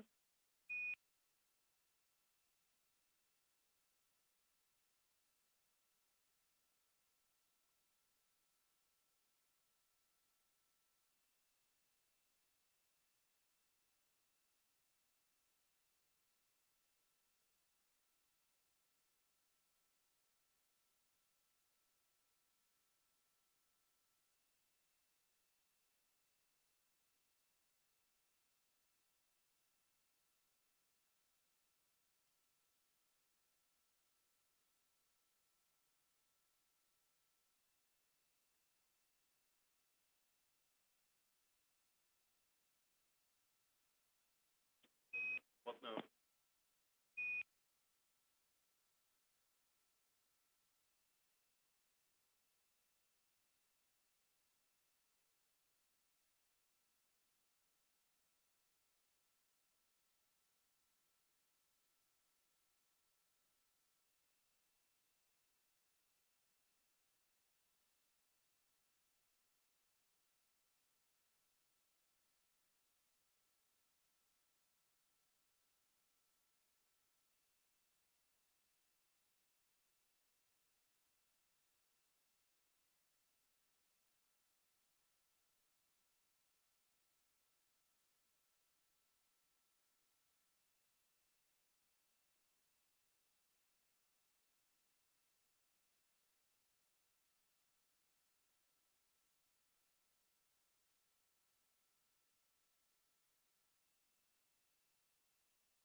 Starliner. For Butch, we're still investigating your question, but in the meantime, we're hearing there are more bags in the environmental health kit, same place you'd be pulling the CSACP out of.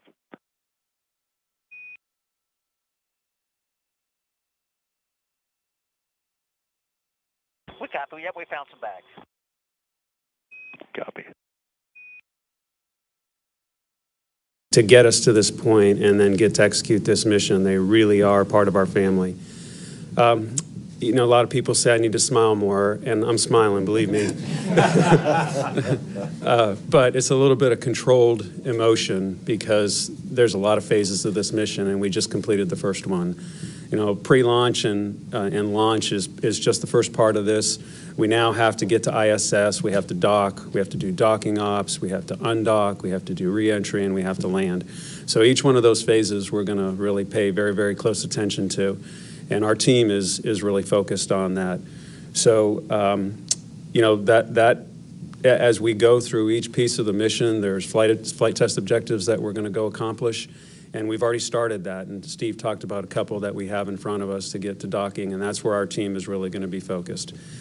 This is a test flight. We've talked about this a number of times. And we're going to probably experience a few things that we got to go look into. And we'll do that, and we'll talk to you about them as time goes on. But we're going to learn from this, and we're going to have a great experience. We're on orbit with Butch and Sonny, and it's been a long time coming, and we're really, really proud of the team that got us here. Again, thanks to everyone for participating in this and getting us to this point. Thank you, and I'll turn it over to Tori. Thank you. Well, as you all know, this is our first time, and the bird made us work for it a little bit. Today we had a very quiet count, a dead nominal flyout, and I'm not allowed to release our orbital insertion accuracy bullseye yet because it's preliminary, but that might be the best one we've ever done. After we separated, Administrator Nelson and Pam Milroy turned to me and said, does this feel any different, Tori? Yesterday, I knew that I have come, you know, I'm coming up on 450 personal launches. Pretty sure I'd seen everything. But I have to tell you, there is absolutely nothing like this. And we are very, very proud to join this human spaceflight community. And I also have to acknowledge the very important contribution of Tony, because she showed me this morning that today, for the first time in this sequence, she had worn her lucky astronaut earrings, and then look at the result. So thank you very much. Proud to be with you all. Thank you all for those opening remarks. We're now going to open up the floor to questions to media here in the room and over the phone. As a reminder for those joining over the phone, you may press *1 to ask a question. Let's start here in the room with Joey Roulette right there. Thanks, Joey Roulette with Reuters. For Steve, you said you guys aren't tracking anything right now. Was the launch and deployment up until right now completely perfect? Did everything look fine besides the single thing you mentioned, or did anything happen that was off nominal? And for Mark Nappy, this obviously is a crucial moment for Boeing, and the mission's not over yet. But if you can speak a little bit to the broader kind of goals that the Starliner program plays for the company, if everything goes as planned, what does that mean for the company, and how do you guys move forward from that? Thanks. Yeah, so far we're really not tracking hardly anything. There was one temperature sensor that was a little bit showing a little warmer than the other sensor in the cabin, so it's near a light. So the team basically disabled that sensor from providing feedback. That was about the only thing that the team worked. And then again, the sublimator usage, the water usage. You know, water in space, if anybody followed the space shuttle program years ago, we used something called a flash evaporator system where we flashed water into space to take heat away from the coolant loops. And that was a problematic system that would freeze up and have funny. So anytime you use a system with water in space and you've got ice and liquid and then the vapor of steam, it's very tricky. So I think we're going to learn a little bit about that system. We have this refill capability we'll use to fill the system back up before we come home and land. But other than that, so far the vehicle's been doing well. And really the purpose of these checkouts is to understand the vehicle better, and then, you know, we'll look at the data in real time. We'll have a review every day of the spacecraft. We'll have one tomorrow when we get back to Houston. But so far, the vehicle's doing great. Means a lot to us, you know, and the program means a lot to Boeing. My boss was here today, my boss's boss was here today, and my boss's boss's boss was here today. So obviously it means a ton to us.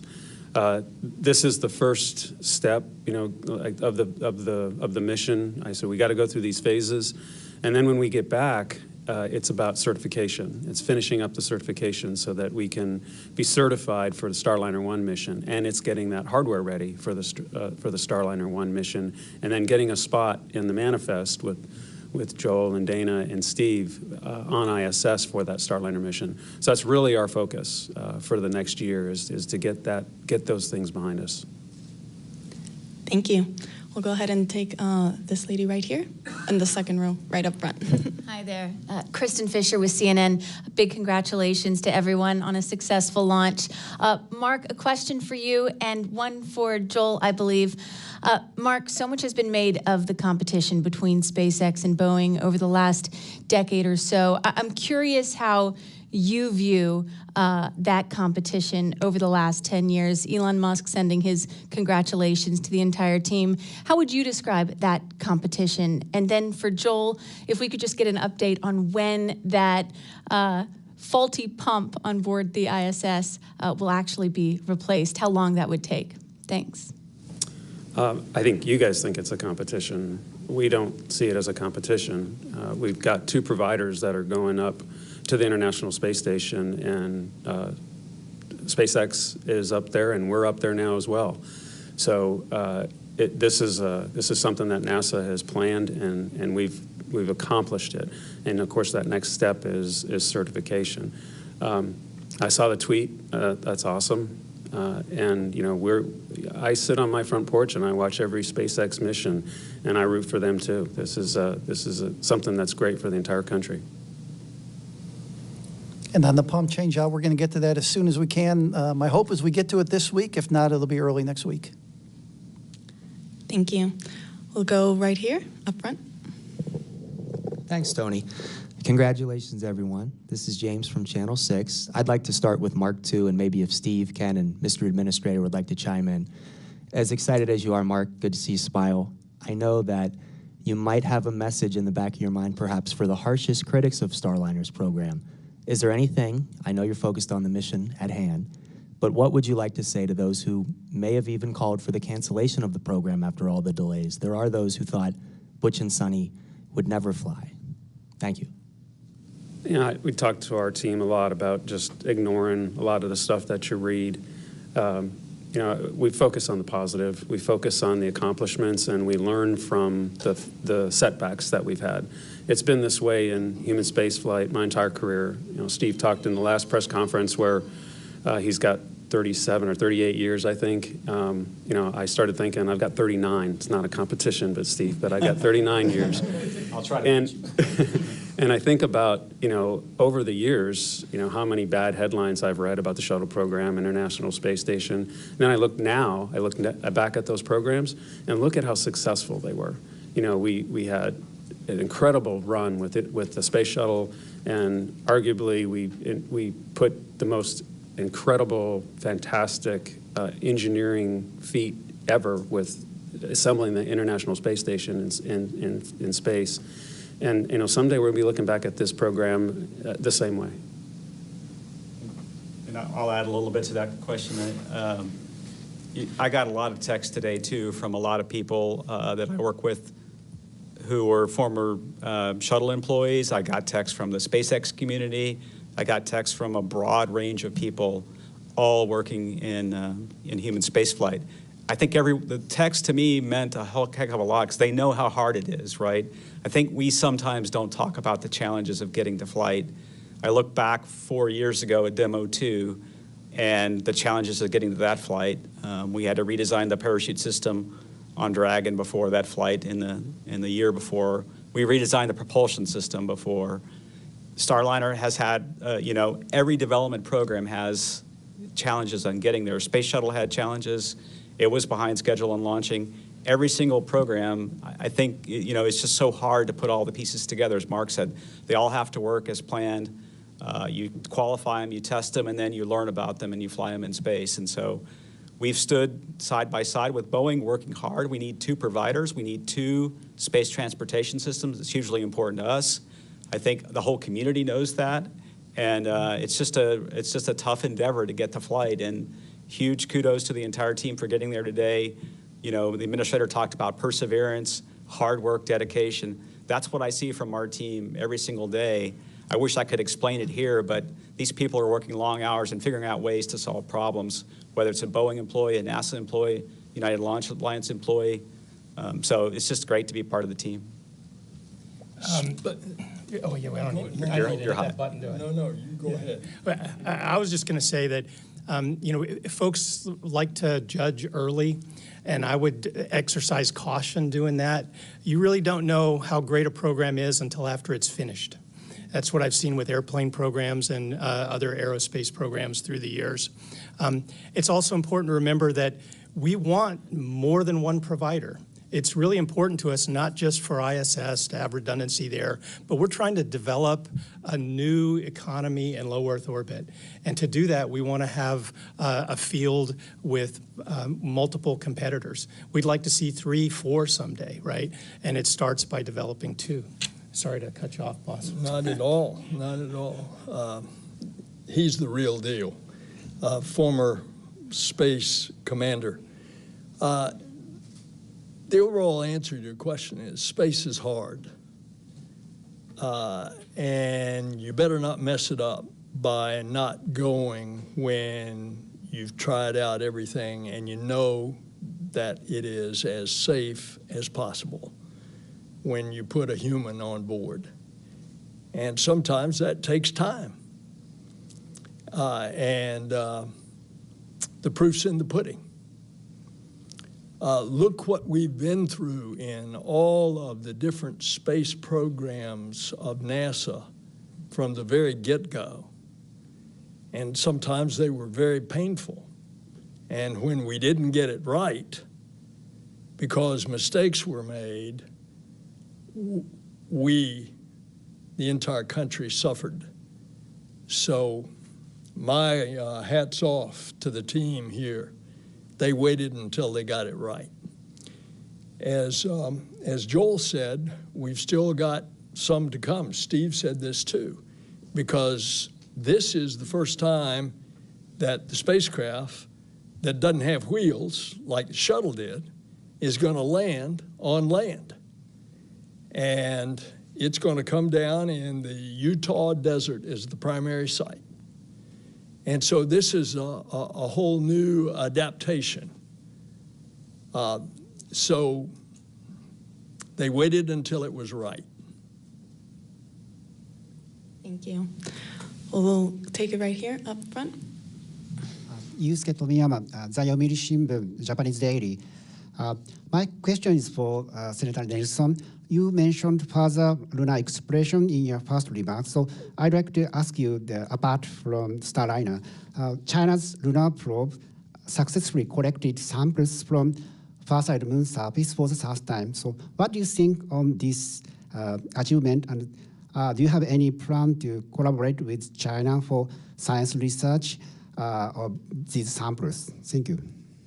Did you specifically ask at first about Chang'e 6 that landed on the far side of the moon? Okay. Well, my congratulations to the Chinese space program. I have said over and over that they have a very good program. They have made lots of progress in the last 10 years.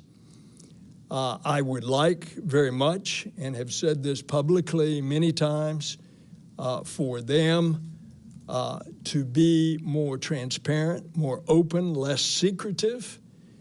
And yes, we need to cooperate on things. The one thing that we did cooperate on was deconfliction in Mars orbit. But there are plenty of other opportunities for deconfliction and cooperation. And I would welcome that.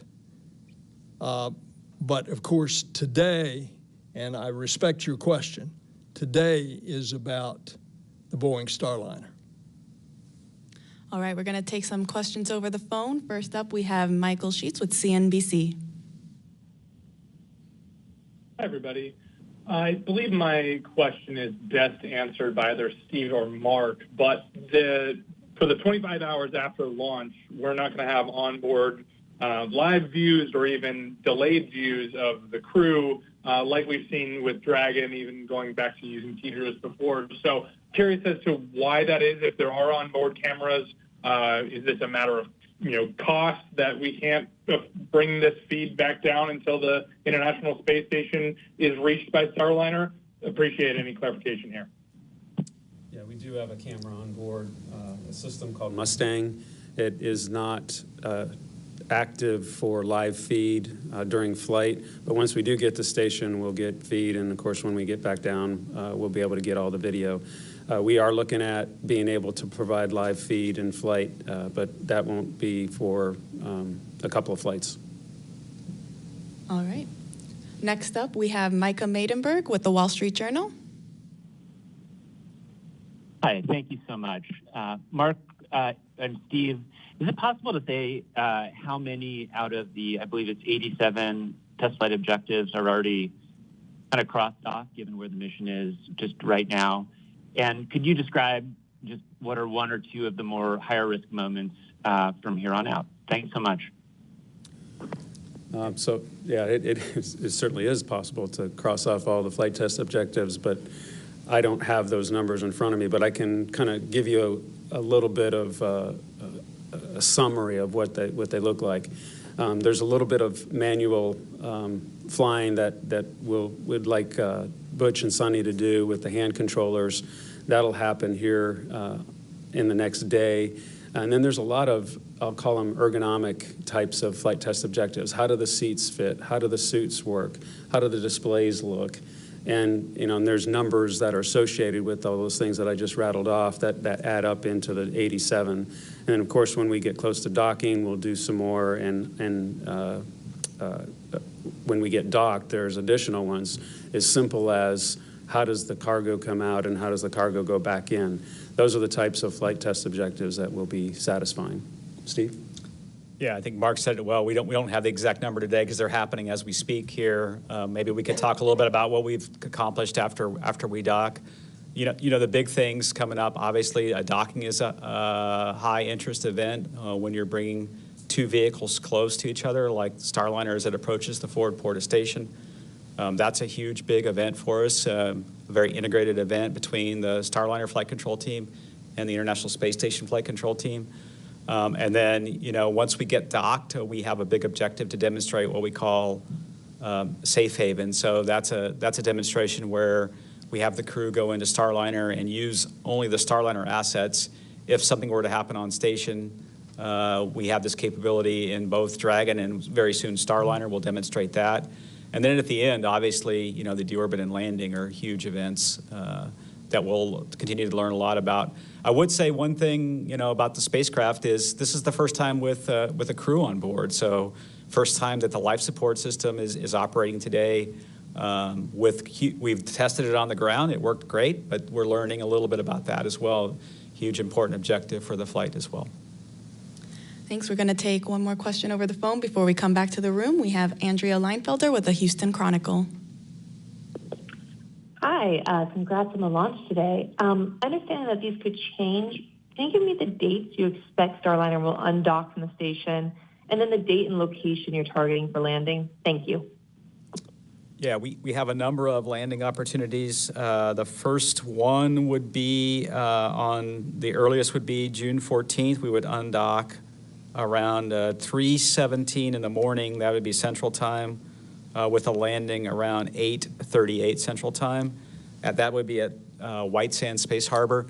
What we really want to do is kind of look at the overall mission as it's going, and then Joel has some activities on the space station, and so we may adjust that date a little bit to accomplish some International Space Station activities. There's nothing magic about that date. A few days later, we have another set of opportunities as well. So we'll take a little time once we get docked.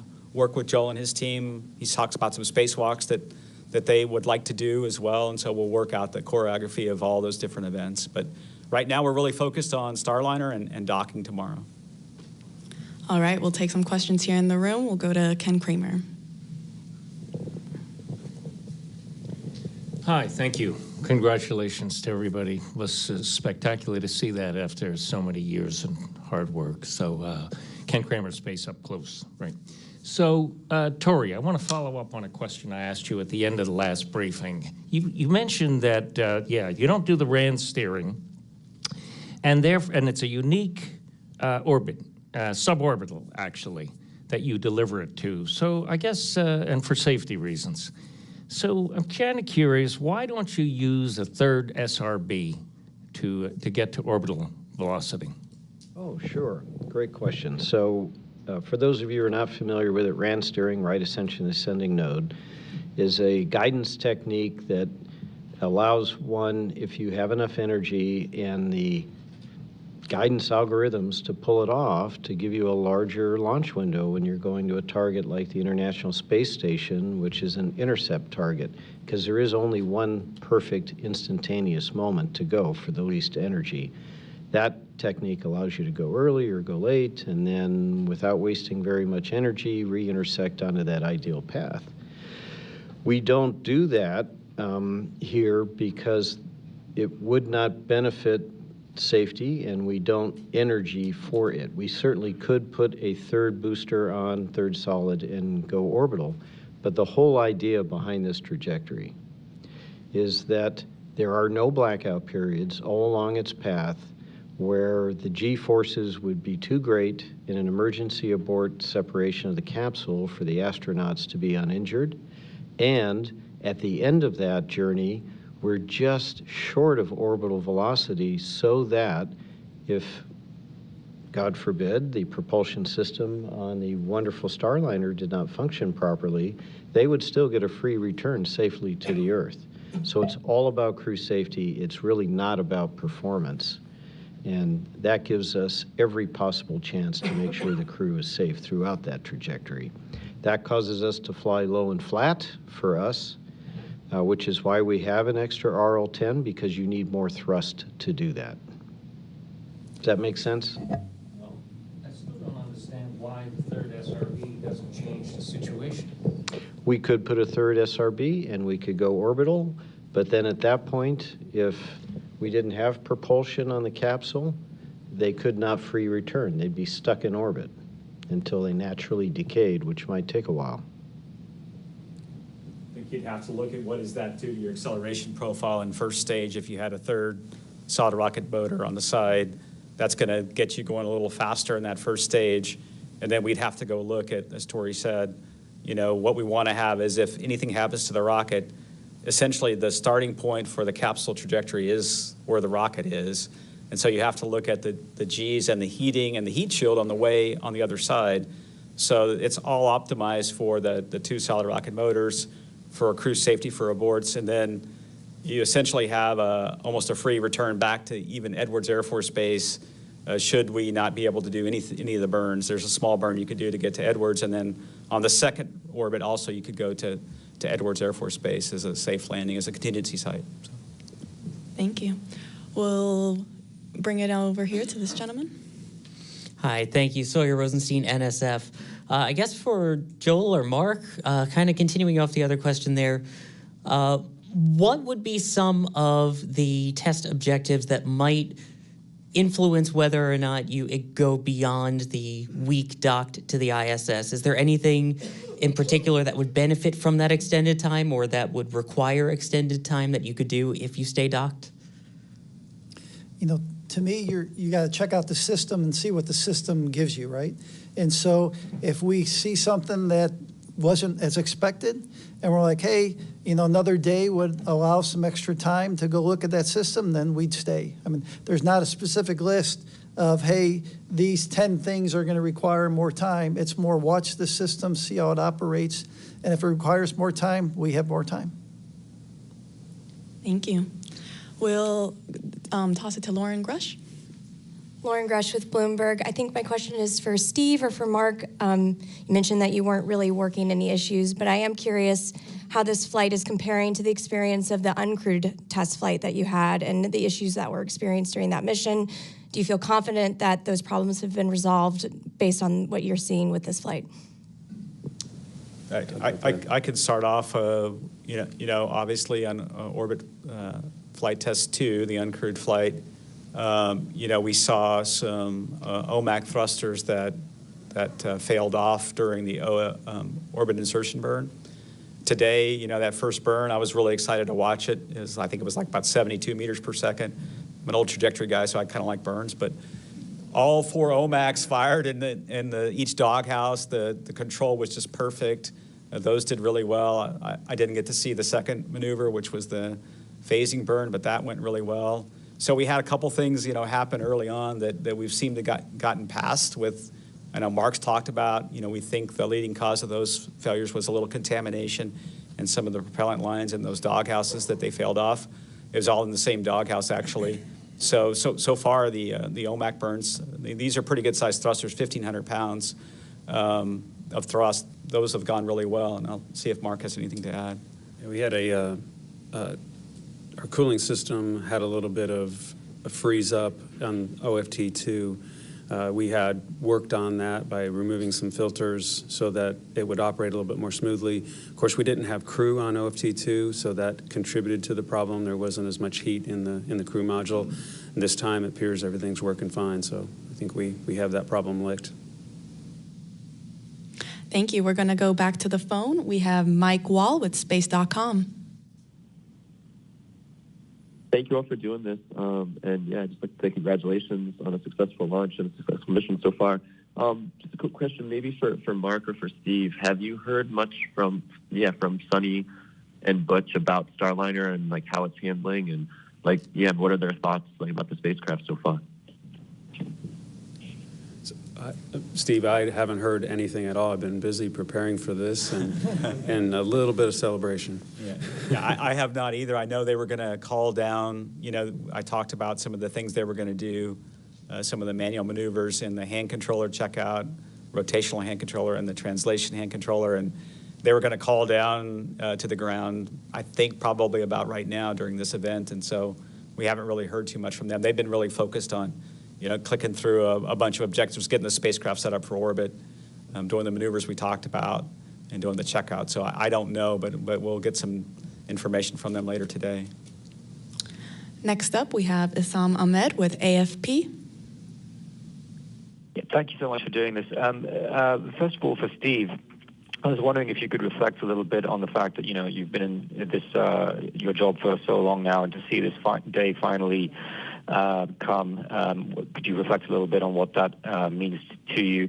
And for Ken, specifically, I think you mentioned earlier in the call that you might like to expand these commercial providers to 3 or 4. Could you sort of go into further details about what you meant by that?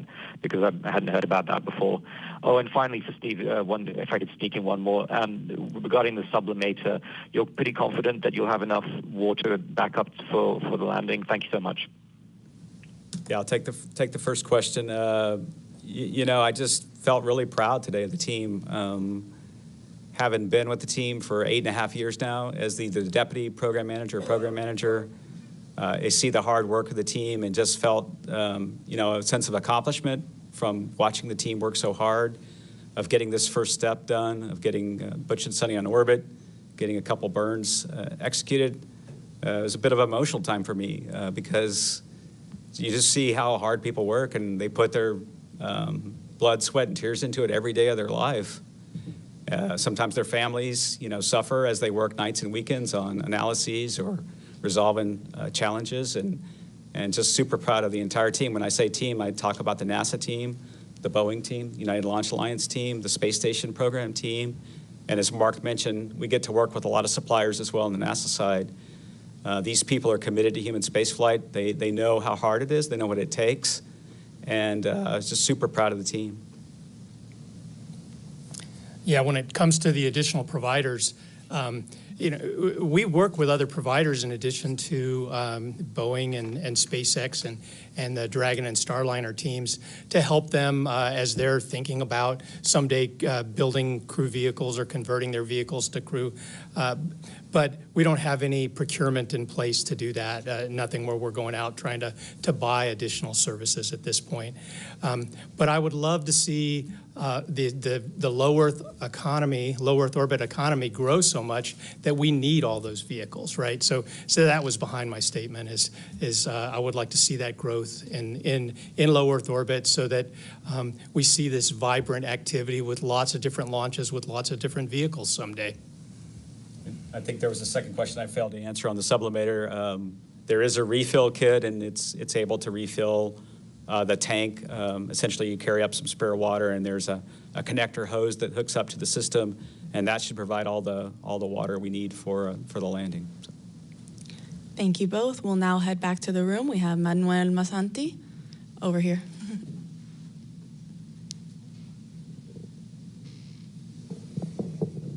Thank you, Tony. Manuel Masanti, Exploración Espacial.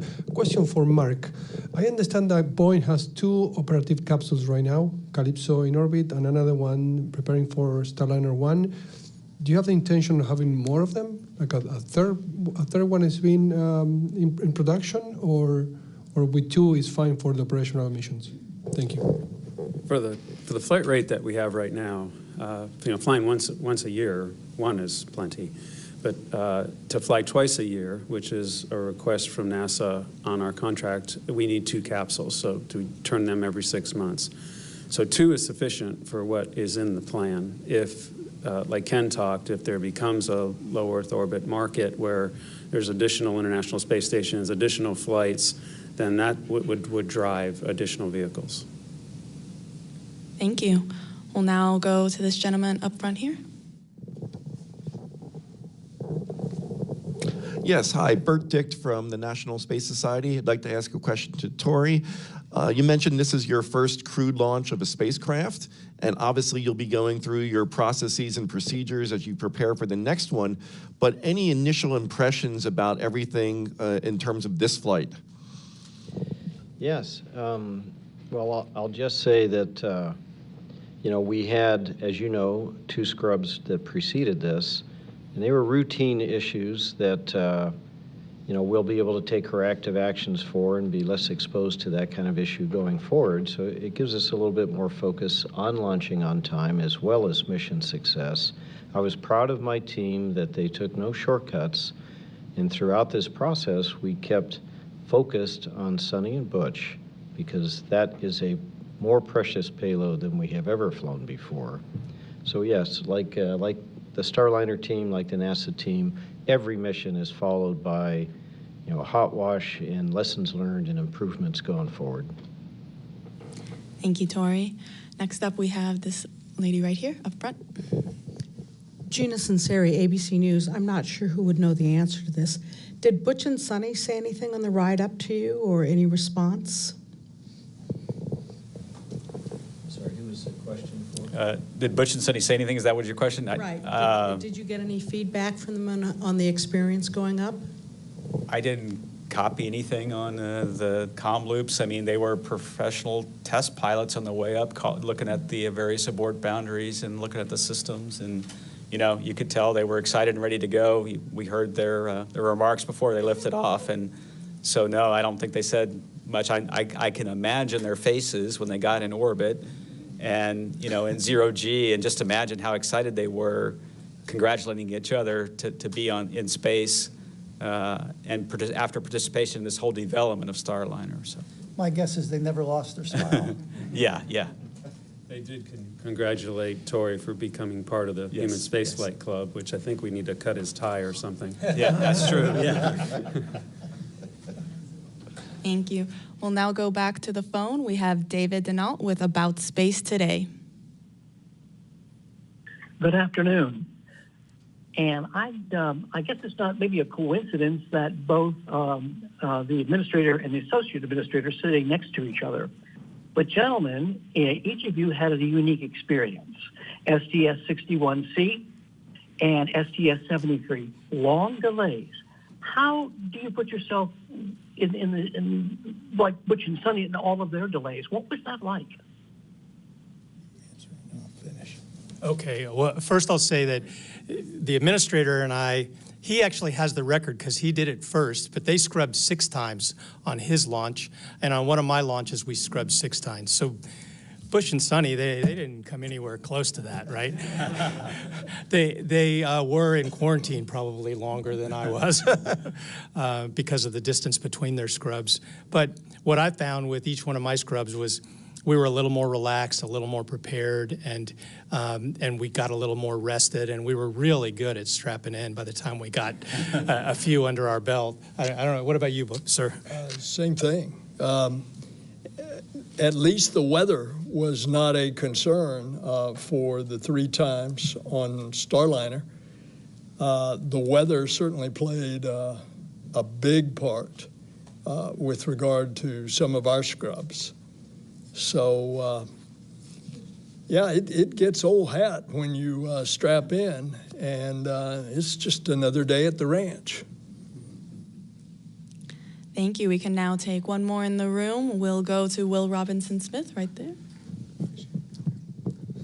Thank you, Will Robinson-Smith with Spaceflight Now. Appreciate the time and congratulations again. Question for either Ken or Steve. Assuming that everything goes well with the rest of this mission, you get back, you get through the data, and you press on to Starliner 1 next spring, has a decision been made on the seat swap agreement with Roscosmos and their cosmonaut and how that flight situation will work in 2025? Thanks. Well, on the seat swap agreement, I'll talk about that, and Steve can talk about the other part. Our Russian colleagues want to get more data and see how this mission goes, and then we'll talk with them. They've said previously that they want to see 3 crewed flights before they're ready to do a seat swap. So we need to work through that with them, and Joel might have something to add there. He's been working that when he was the ISS program manager. Yep, we already have 1 seat on the Dragon mission, but the plan is to get to do the crew swap on both vehicles as quickly as we can. And so, as Ken said, we'll be watching this mission, taking lessons learned, and then as quickly as we can, we're going to be putting that in place. Yeah, and our goal is to, once we get the flight back, get Butch and Sonny back landed safely, evaluate the data, complete the certification that Mark's talked about, and then, we'll get Starliner in the rotation as soon as we can. Thank you. We have time for one more question here in the room. All right, we'll go to Jeff Faust right there. Jeff Faust of Space News. Probably for Steve or Mark, just to follow up on an earlier question about video from inside the capsule. How long after Starliner gets to the station will you be able to bring back some of that video? I think there's a lot of interest and maybe even expectation to see what it's like inside Starliner. I don't know the answer to that. I'm not sure, Jeff. I know we'll have to downlink the data. It's all recorded on board Starliner, and then I assume we'll get it down within a day or so of docking. But I don't know the details of that, so I apologize. We'll make sure to get that information for you, Jeff. Thank you all to our panelists, and thank you to all the media. That's all the time we have for today, but we want to thank everyone for taking the time to ask their questions and for our panelists for answering them. Starliner is scheduled to dock to the forward-facing port of the station's Harmony module tomorrow, June 6th at approximately 12:15 p.m. Eastern Time. You can follow along starting at 9:30 a.m. on NASA Plus, the NASA app, and YouTube. And here's a look at the highlights of this historic day. Thank you, and go NASA, go Boeing, and go CFT. Here are the astronauts, Commander Butch Wilmore and pilot Sonny Williams, as you can see, suiting up for their mission into the history books. This is a tradition. The whole idea here is to lose to the chief. Out of the suit-up room, Commander Butch Wilmore and pilot Sonny Williams walking to an elevator at the end of the hallway. Our CFT crew taking their first steps outside, now en route to Launch Pad 41. Crew transport vehicle is entered the pad. Butch and Sonny arriving on level 12. Last look at planet Earth for a while, saying hi to us. Hi, Sonny. Butch getting in there. Gotten strapped into their seats here. Hatch closure complete. Roger. 3, 2, 1, ignition. Liftoff of Starliner and Atlas V, carrying 2 American heroes, drawing a line to the stars for all of us.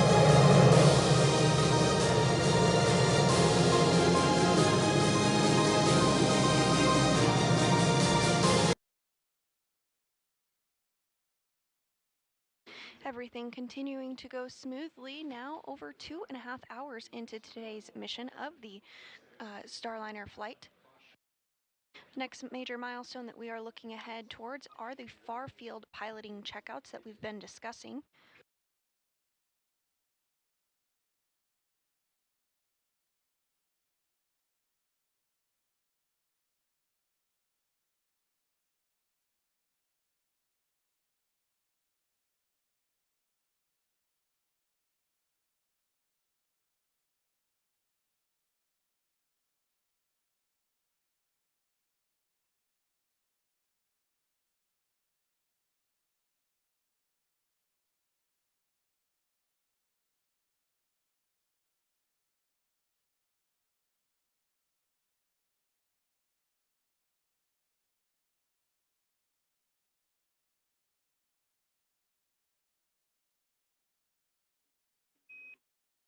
And Sonny, for that tablet that you have plugged into the charger, we'd like you to unplug it and plug it back in, and tell us if the tablet's telling you it's receiving a charge.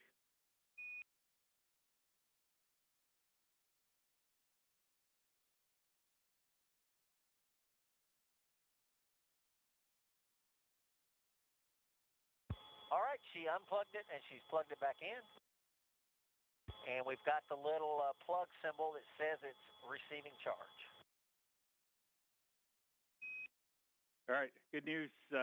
We'll watch that one for a little bit, then we'll check back on it.